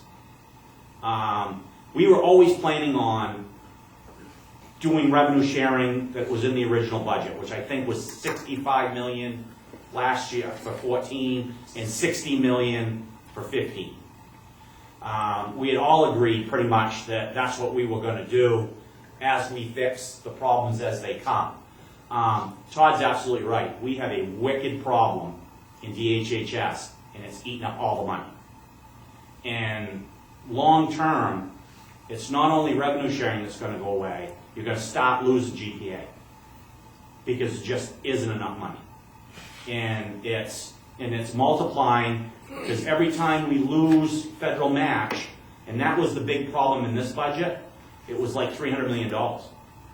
And whenever the feds stop paying something, the state has to make it. It's a flow down, just like when the state doesn't pay the towns have to make it up. Well, we had a $300 million shortfall that the feds didn't do for reimbursement on Medicaid. So the state had to make it up. So, and that's where the whole lowering revenue sharing come in, lowering, it was a real mess. But I'm guessing you'll probably get about as much as you got last year, maybe a little tiny bit less, of the way it was budgeted for the 65 and 60 million for the 2 years. So if you got 96,000 last year, it'll probably be 90 or 93 or whatever. But the long term is a wicked problem with DHHS, because no matter how much extra gets budgeted during the budget cycle, it's more. And it's more every year. And that's the big problem that we have, and that's where, I mean, like I mentioned, the money's got to come from somewhere.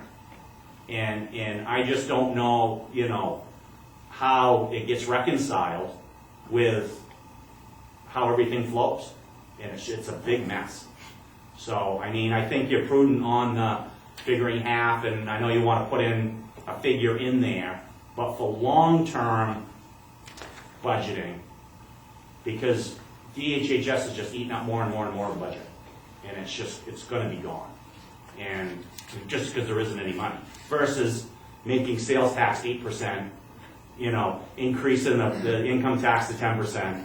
I mean, you're talking to make up the difference in the money if you're going to fund everything that we said we're supposed to fund. So it's one of those deals trying to figure out, but the current issue on the bill that was brought forward is it's fixing a 15 problem with 14 money, and we still have a big 14 problem. But I mean, for your process, I mean, I'm guessing you should get as much as you got last year, but the way the whole budget things are, they're already talking, and I heard this tonight because I was just coming back from Augusta from a meeting. They're already at a 98, and Todd will know this, a $98 million one-day borrowing. So not only do they have the big hole, they've got another big hole that they're fudging to move it one day. So it's, the whole DHHS thing is just totally destroying the whole budget. Okay. Just to pick everything, just to, on that happy note. Thanks for coming. I would have had to say all that myself. So, as the budget as presented, and I'm trying to find. So we need to support the DHHS because they can't figure out their crap. It's not my place to make those comments. You can't comment away, so. I vote. Yeah, absolutely.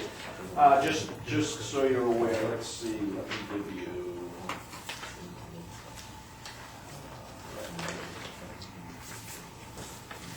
Revenue sharing.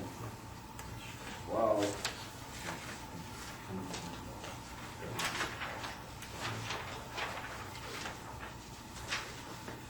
In 2011, Town of Arundel received $198,763. 2012, we received $219,626. 2013, we received $224,571. And year-to-date for fiscal year 14, we've gotten $93,000. And it's just a question of how much of those revenues are going to, like Wayne said, they're fixing a 15 problem with 14 money, but they're ignoring the 14 problem. So we don't know what we're going to receive, and that's why I'm trying to build a budget by relying as little as possible on revenue sharing, so that in the event that we would get the 200,000 plus that we are statutorily owed, it'll just go to the undesignated bottom line, and it'll help to fix things in the future. But the budget that I have before you, as I said, is a 3% cost of living adjustment figured for the employees, full-time employees. The 4% increase in health insurance, plus a projected 5% increase after January 1st, because fortunately with Maine Municipal, they've been smaller increases in the past few years. It was my understanding that before Maine Municipal, we were experiencing 12, 13, 14% increases, and I know some of our subcontractors who work for the town experienced a 17% increase in their health insurance costs last year. And as proposed, assuming no increase in municipal valuation, we can pass this budget with a flat mill rate or a very slight increase, and I'm hopeful that we can possibly begin anticipating a 2% increase in the mill rate to catch up for all of the other increased expenses that are coming along. But right now, the way it sits, if we reduce the overlay from what we've funded last year, we could retain the 1450. Getting back to revenue, so you are budgeting 111,000 for next year? Yes, I am. And if we get an You assurance budgeted 221 for last year. for this current This current fiscal year, but you got 93 thus far? that's correct.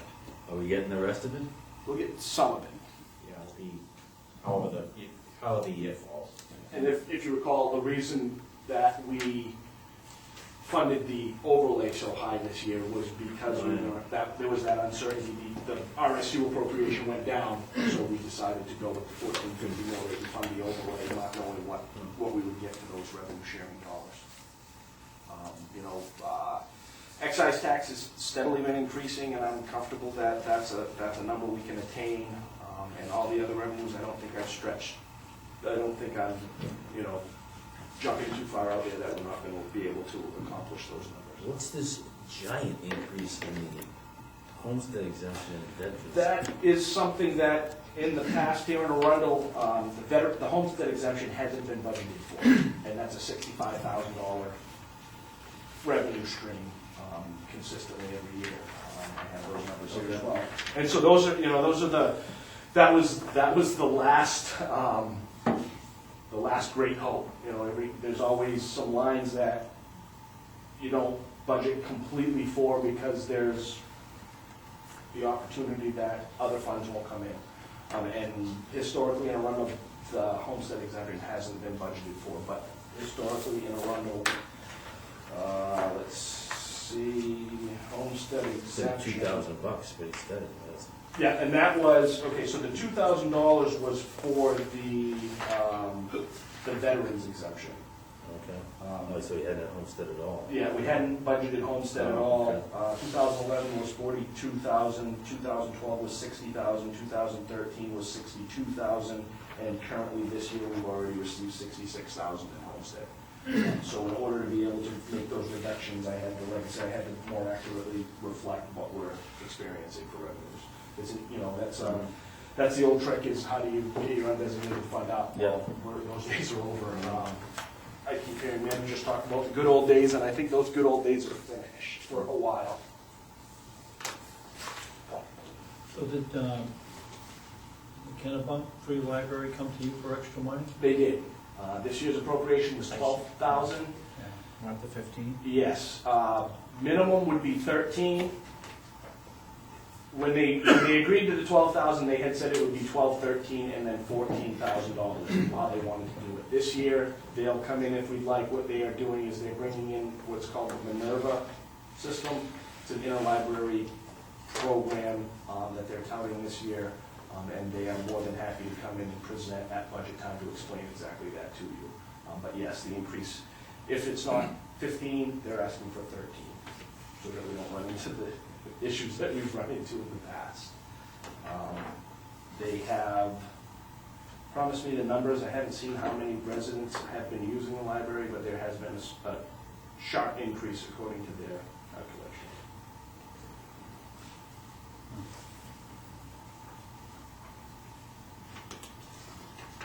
Just kind of jumping around here, but how come it's the jump in public works from services from 19 to 25? That is a... Wayne, I'm glad you're here.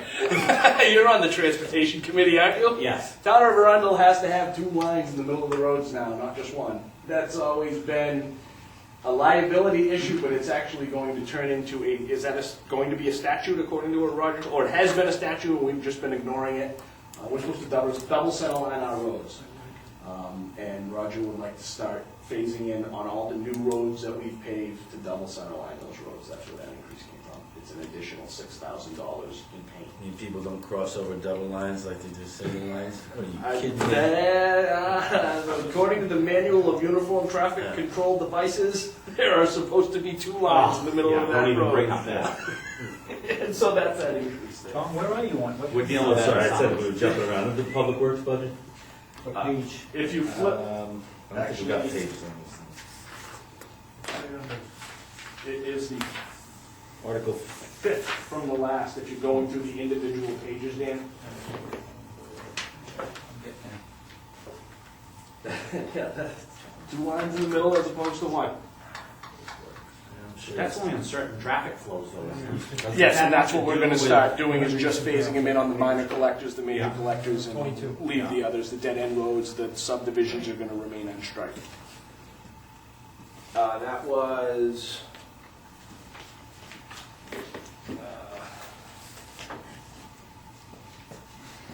the operating supplies for the public works department, it went from 72 to 75, or 3,000, he was gonna do half of them this year. No, I'm talking about services from 19 to 25. Oh, I'm sorry, no, I'm sorry, that's correct, the other, Mm. that was an increase in general services. Yes. 2 little yellow lines. What's the capital increase? Capital increases to rebody another truck. Yeah. Last year, we pulled out of the capital reserve for that. Got an ambulance in here too, right? Yes, not that I'm leaving to the chief to explain to you folks, but we do have enough, after the end of this fiscal year, and the numbers we've been given from the ambulance sales folks, we will have enough money in the capital reserve to actually purchase an ambulance as opposed to doing a lease purchase or any other type of financing. At the end of this fiscal year, once the appropriation is entered into that account, we will be able to purchase that ambulance outright. So will we drain that fund? It would drain it, but there would be an additional 40,000 going in as proposed. So it would drain it for the time being until the fiscal year began, and I would wait till after July 1st to actually send out the RFPs and get the actual numbers for that ambulance. But we're looking at about 100, depending on the size and the style of the ambulance, between $150,000 and $180,000. What will we do with our ambulance? I- We can ask that one. Yeah, it would be my recommendation that, we don't have the staff to have more than one ambulance, so I'd recommend we trade it in or sell it to a smaller community who's looking for something, but, because we don't have the staff to do transports and those Would it- ambulances. Would it be feasible to hire staff and use our older ambulance for transportation? I'm told that some of these other towns make tons of money transporting. I can have them look into that. I don't know if we would Check that have, out. yeah, I mean, I know we have a large population of homes, you know, in the general vicinity, but I will have them, the department look into that and see if there's actually revenue there to be made for us. According to the branding study, we're all ancient men, too. According to the branding study, we're all about this far from these guys as it is anyway. We've got to fertilize all that Right. ground. We're gonna, you know, develop and. We need farm. transport everywhere.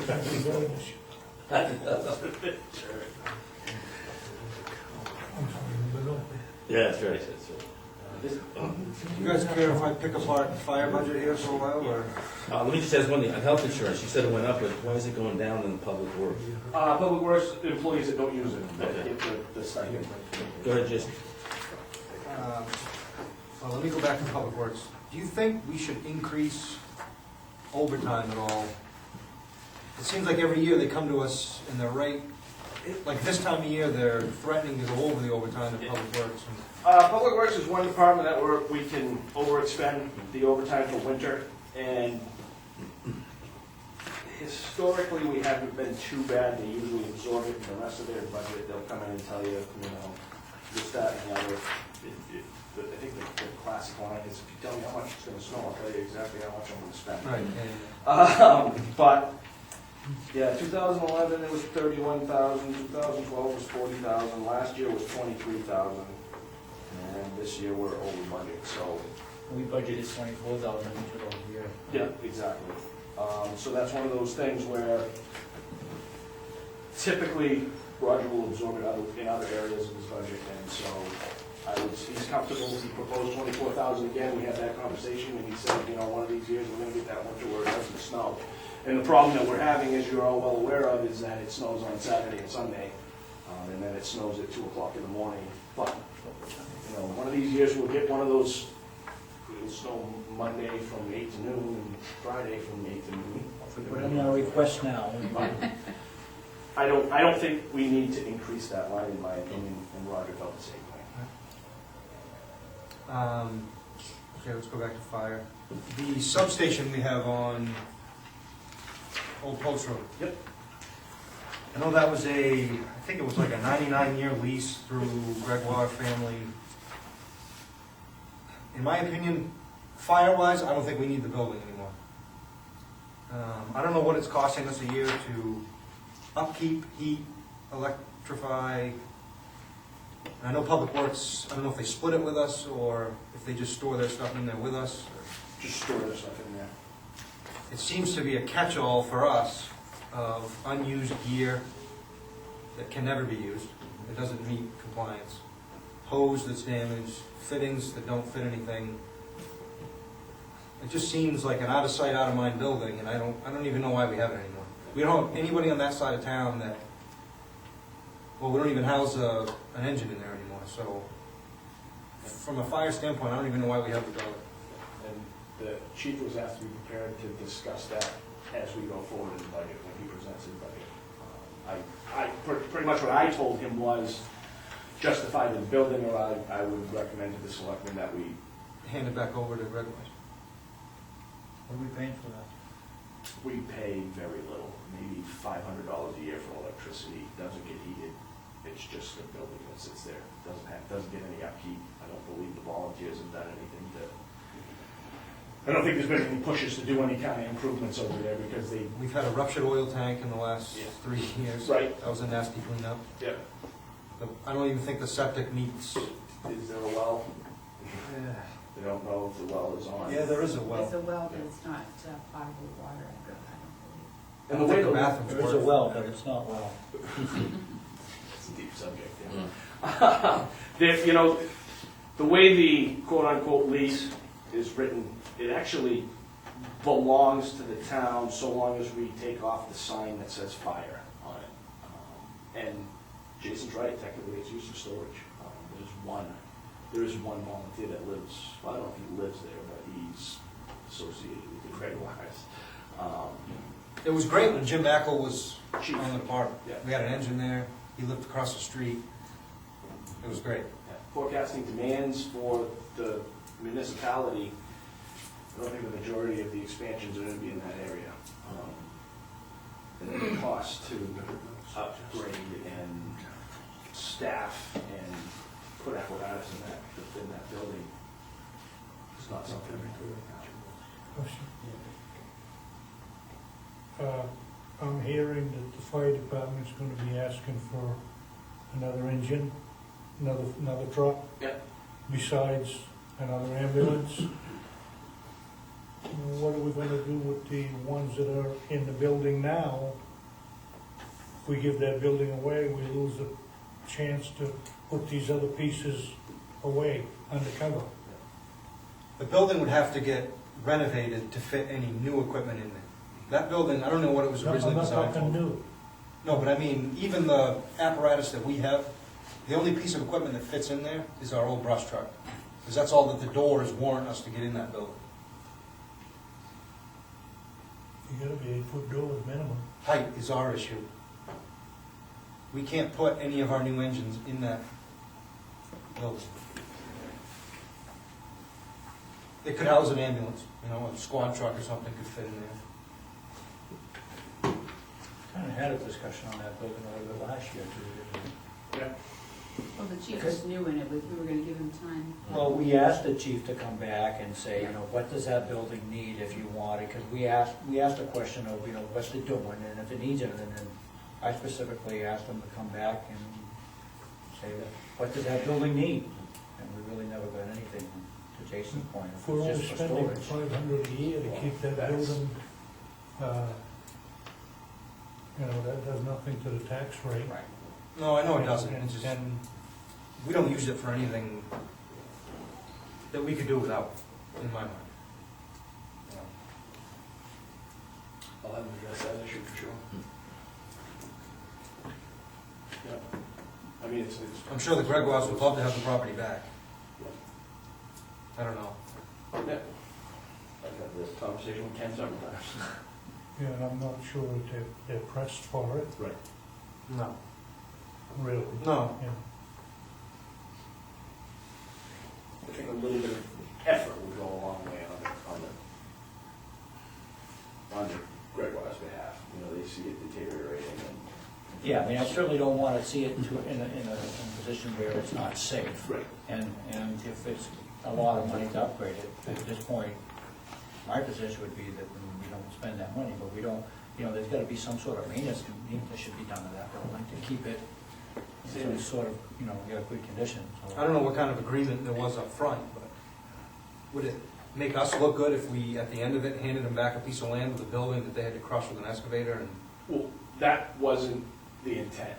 The intent was if that property were handed back, the garage would be gone, the asphalt would be removed. Oh, right. We'd give them back a piece of land.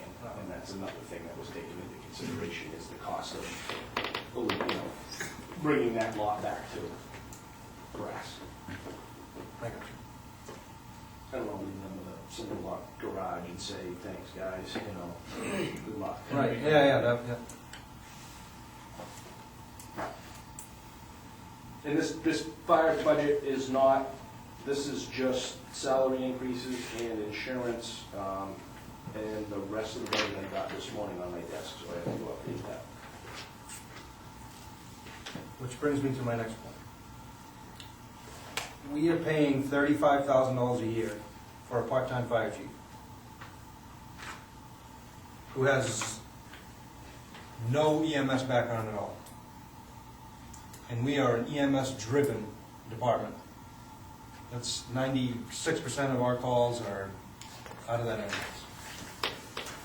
We also have a full-time staffed person in addition to per diem employees.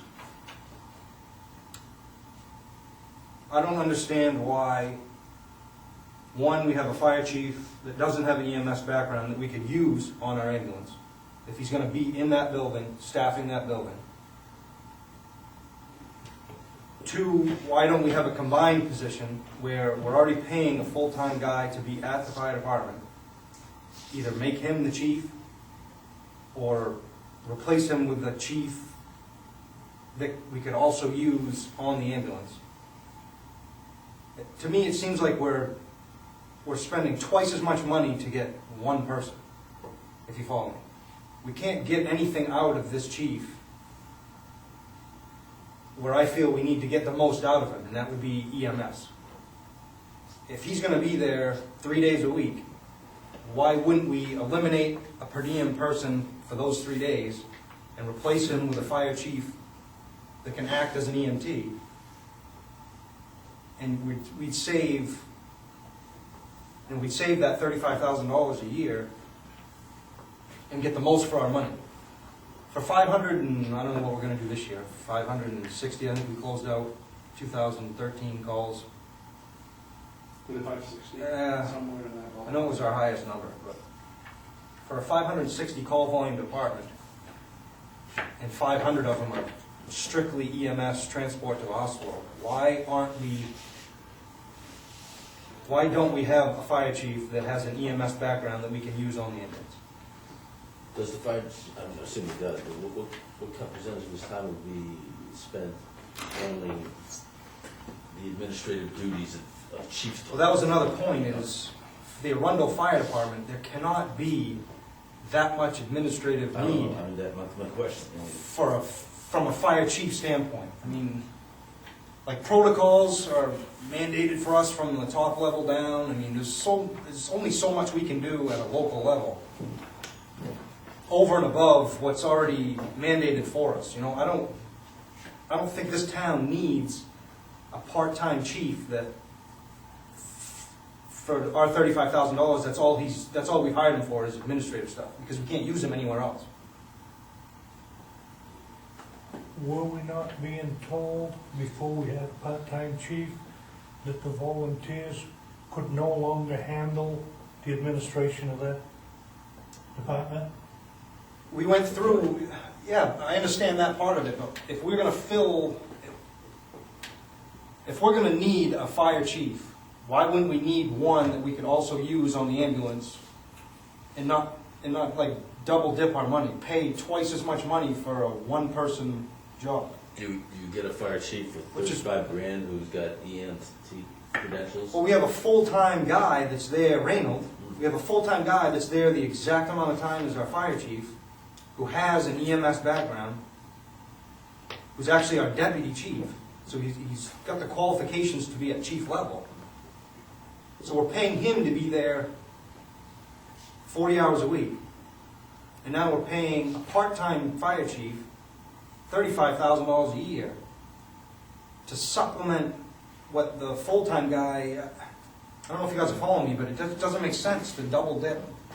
Well, I'm not familiar with the inner workings of the fire department, obviously you are, so Right. I'm listening hard here, but, I thought we had that conversation back when we amended the charter, et cetera, to have ourselves a fire chief and to set up the fire department as a department of the town rather than whatever that mongrel circumstance we had back before then.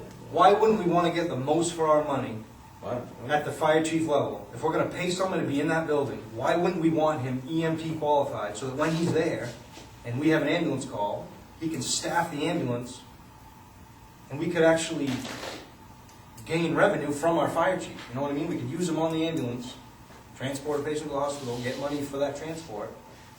in the little bit, That's why I asked about the administrative stuff. And the He little could bit of be able to downtime. Do his other job. the little bit of downtime, for 560 calls a year, I mean, if he's there 3 days a week, he might have 6 calls at a bad week, you know, or a great week. I was under the impression that part of it was to help her with recruitment as well as the administrative functions that were not being handled. I can see your point, but at the same time, it's like saying to the town manager, when it snows, go out and plow the roads because you're here. And, you know, it might be more fun, but at the same time, it's just like. That's different, you a don't need a license to superintendent. plow the roads. No, but I understand that, but you're Well, not you getting don't- your administrative work done while you're out there How much plowing the roads. administrative work should there possibly be for the Arundel Fire Department? I've actually held the chief's position at the My Arundel Fire husband did Department. too, and I know how much time he spent. There's not a lot of administrative duties that go on in that, that need to go on in that department for 560 calls a year.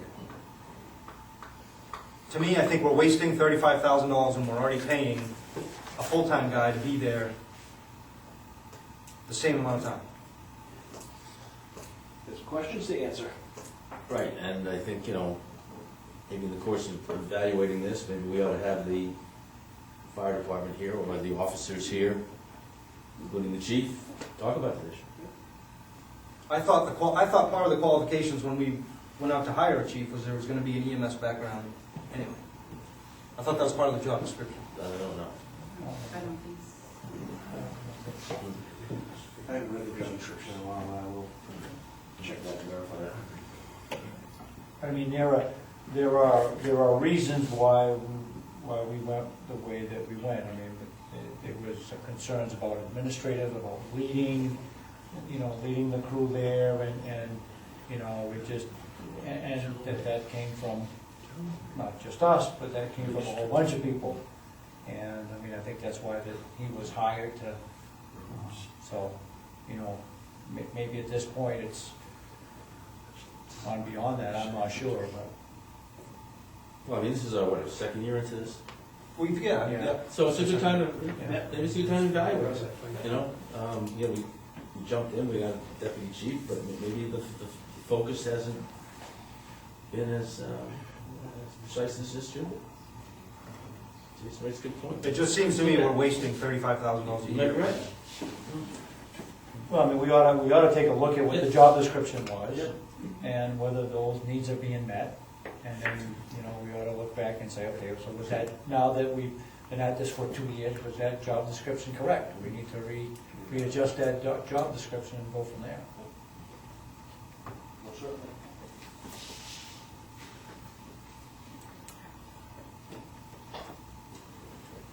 Okay, Jace? Still going? No. Oh, yeah? Still going.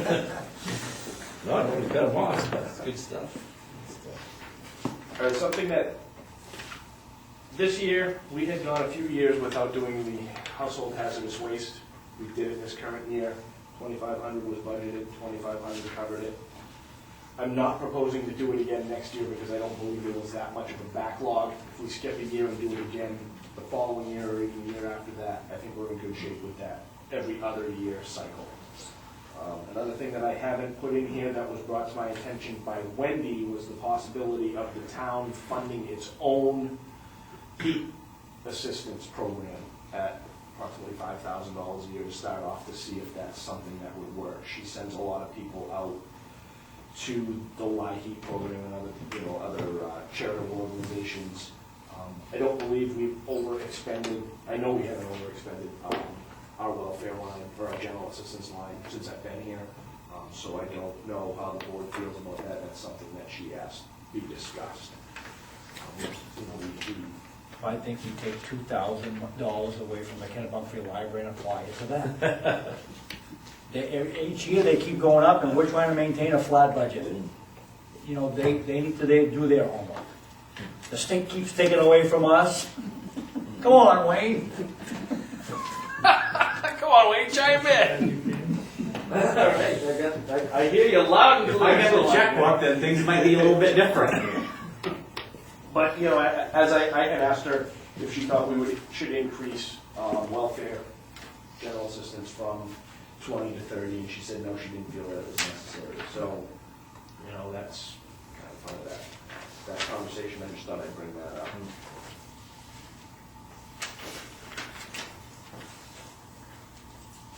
What's the rec department, what's the increase in insurance about? Which we not have? We did not have one. General liability? Right, the summertime, well, we had the insurance, but for the past 10 years, it's been coming out of the town hall. And so we're just trying to still trying to refine and more accurately reflect. So that is, that increase was the summer rec general liability that wasn't reflected in the rec department. Okay. So it's just taken from one bucket and moved it. Yeah. Exactly. So it's not an increase, it's just been slid over. And we don't have anything here yet on, We do that all the time. Just slide it over. we're on the record here. We still don't have anything on parking for, Nope, Roger is going to be at the next meeting on the 24th. He's getting. that's not in here at all. That's not in here at all, because the discussion I wanted to have is whether or not it was going to be funds that were taken out of the municipal park reserve and voted directly by the selectmen. If it were to be funds taken from the municipal park reserve and voted at town meeting, which I don't think is required because we're not taking title to any property, we're not getting a deed or anything like that, but that's just, or were we gonna absorb it into the budget? But I wanted to have Roger's numbers before I had that conversation. And you might have said it, and maybe I missed it, but the extra $30,000 in the public works equipment, Yep. what was that for? To rebody another one of the trucks like we did last year, put the stainless steel body, and all of the costs associated with it are actually in the quote this year, so there'll be no additional fees, but yes. Last year, we budgeted $20,000, we spent $49,000 for a body. This year, we're trying to actually cover what we're spending.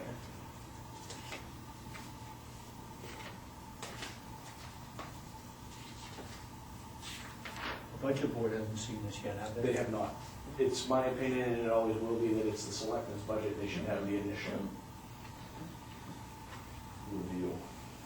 Does recreation really need to spend $40,000 on field trips? That $40,000 they spend on field trips is paid back in revenues. $131,000 in revenues, and so it costs us the recreation director's position to run that department. And if we took away that money for field trips, the revenues would decrease considerably. And we have to have somewhere to take it from if we don't appropriate those funds. If we don't appropriate it, we don't have anywhere to take it from.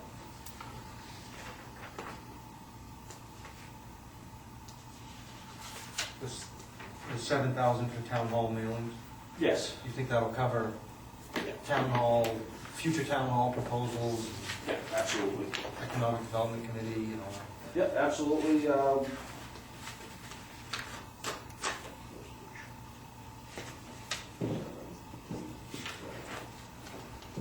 Yes. I do. Just buy a bunch of forever stamps. Hits inflation. Just because I'm in the mood to make friends, what if we would ask every single item, every request, don't care where they get it, take 5% off their request. It's $150,000. Right across the board, 5% from everybody. Yes. Get it wherever you need to. I know where we get it, the fire department level, I can tell you where we can get it. I've already done it. At my level. It could be done. It would be interesting to see where they get it from. 5% isn't. Some of them would be tough. Yeah. Some of them would be very, very simple. Obviously, the toughest one would be the biggest ones. Would you like to make a motion to that effect, Bill? Yes. Okay. Why It's not my job to call that. I guess my question would be, why do you want to cut 5% off of everything if there isn't an increase? Just we're asking for a town hall, we're asking for a fire truck, we're asking for an ambulance, RSU 21 is coming back at us. We're gonna have to do something with it. So we're I gonna get guess out of my- control here, just like the state is. Yeah, I guess my concern on cutting down too much of the capital reserve things would be that in the long run, you're gonna pay for it later, you know, so it's like budgeting ahead of time for some things. I don't know. Well, I don't think we should cut back on the capital reserves. But, you know, there ought to be other areas that they can go look. Yeah, I mean, we want to keep those capital reserves going because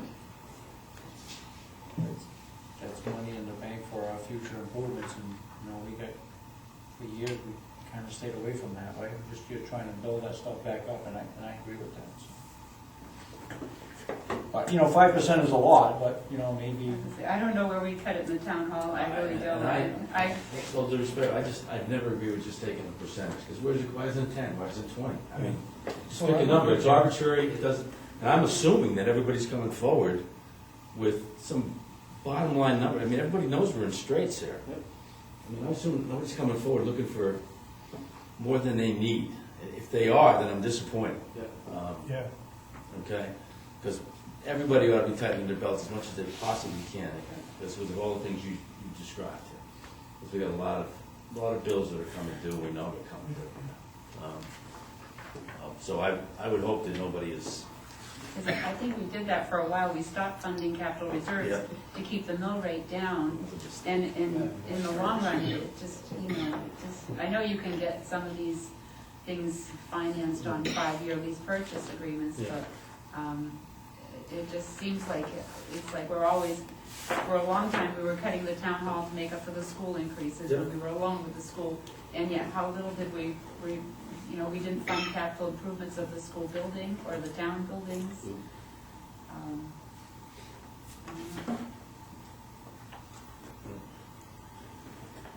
Nobody wants to cut, but times ain't getting any better.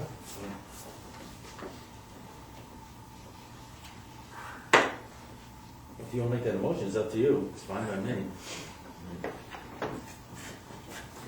Where I get my direction Yes, from sir. is you folks. We've been-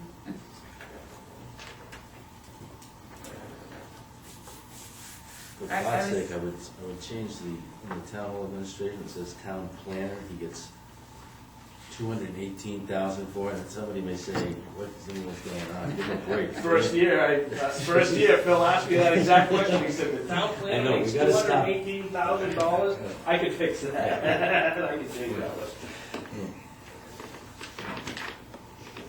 I'm in the wrong business. Me Planning too. office is a big number. What's that?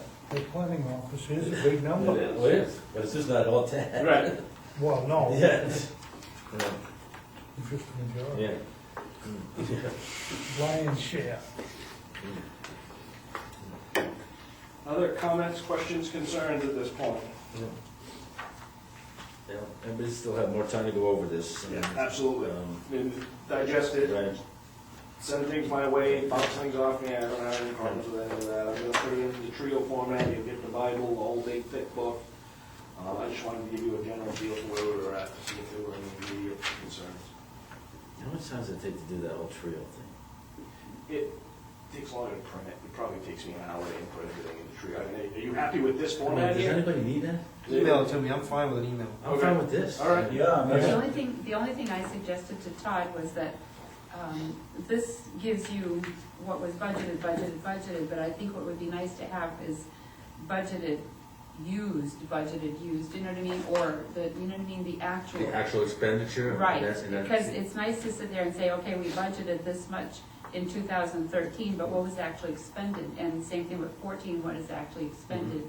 Because I think you get a better feel for, if that line is okay or not. And that's the only thing that I suggested that I think might be helpful. Is that a difficult No, task? I mean, No, that's I another think- column, but, I couldn't, the problem with doing another column in this format is that I could give you a separate spreadsheet like this that has actuals, and then the one we're working on is is the budgeted, just because it gets, I have to put it in a Yeah. different format, and it just kind of gets awkward. This way it's easy, it's on one page.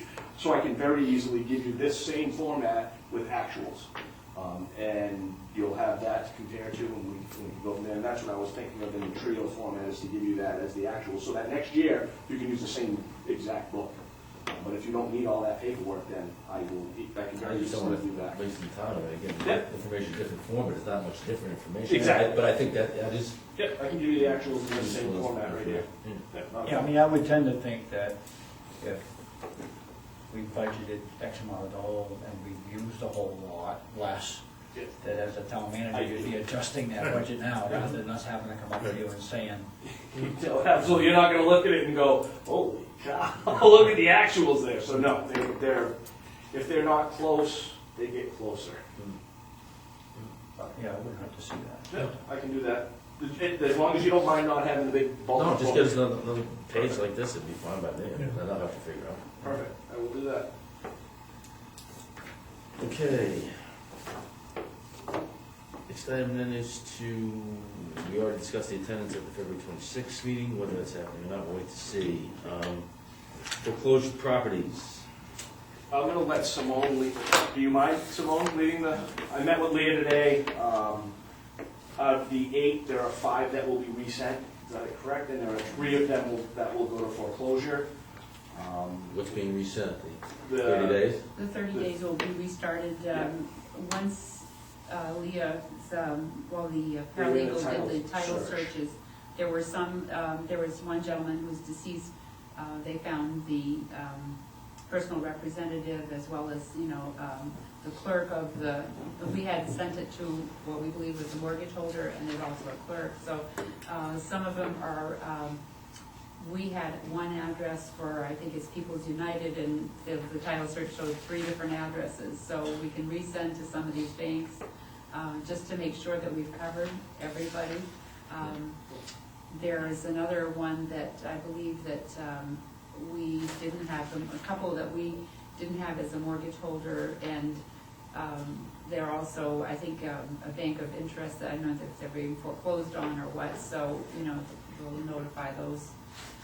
The other 3, 2 of them, I believe, are mobile homes, and they've done UCC searches, and there's nothing there. And one of them is land. Raw land, and there are no mortgage holders on that, no people of interest, or no liens of any other type on that, so. Those are the only 3. So we'll send those notices of impending foreclosure one more time. I met with Leah this morning just to make sure we weren't. As long as we unilaterally do the same thing, moving forward will be okay. So I'd rather give them the benefit of the doubt before we start having to go move some of these mobile homes off of rented lots. So we will know by the next meeting how many of them, not by the next meeting, by the first meeting in March, how many of them will actually come forward. I've already called the insurance company for the ones that are questionable, so we can get insurance binders on those properties for their statutorily required amount of time. Favorite part of my job. Okay. Okay, you approve the payable warrants. So moved. Second? All in favor?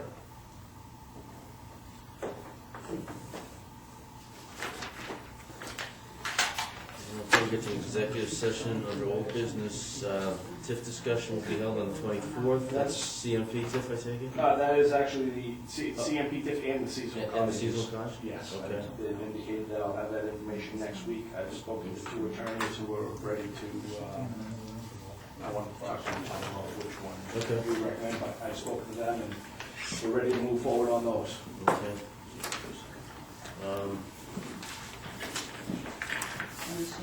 Just a clarification on the old business, other businesses on the Pat Schrader's Oh, yes. light. Yes.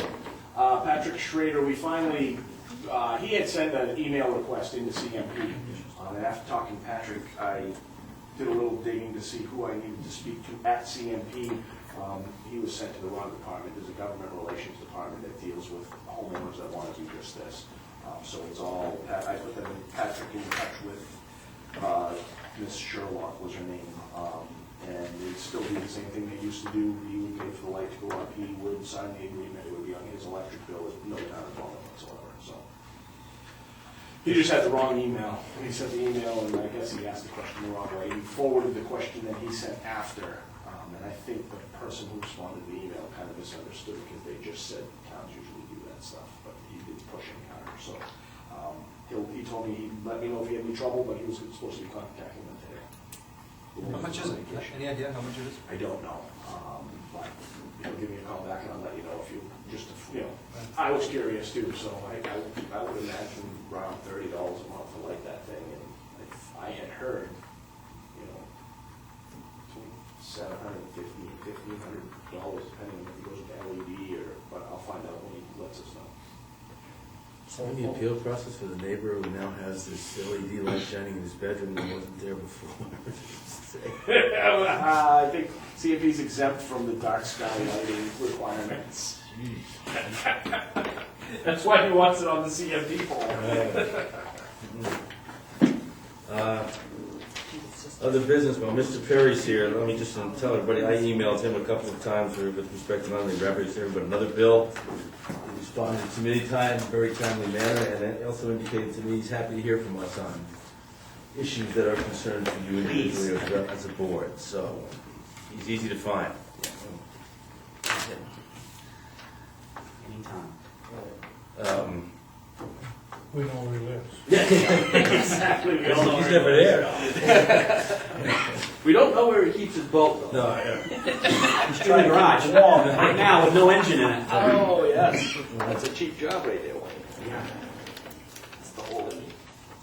Okay, I'll entertain a motion to enter an executive session Title I, MRS 405.6A to discuss a personnel matter So moved. at 9:17.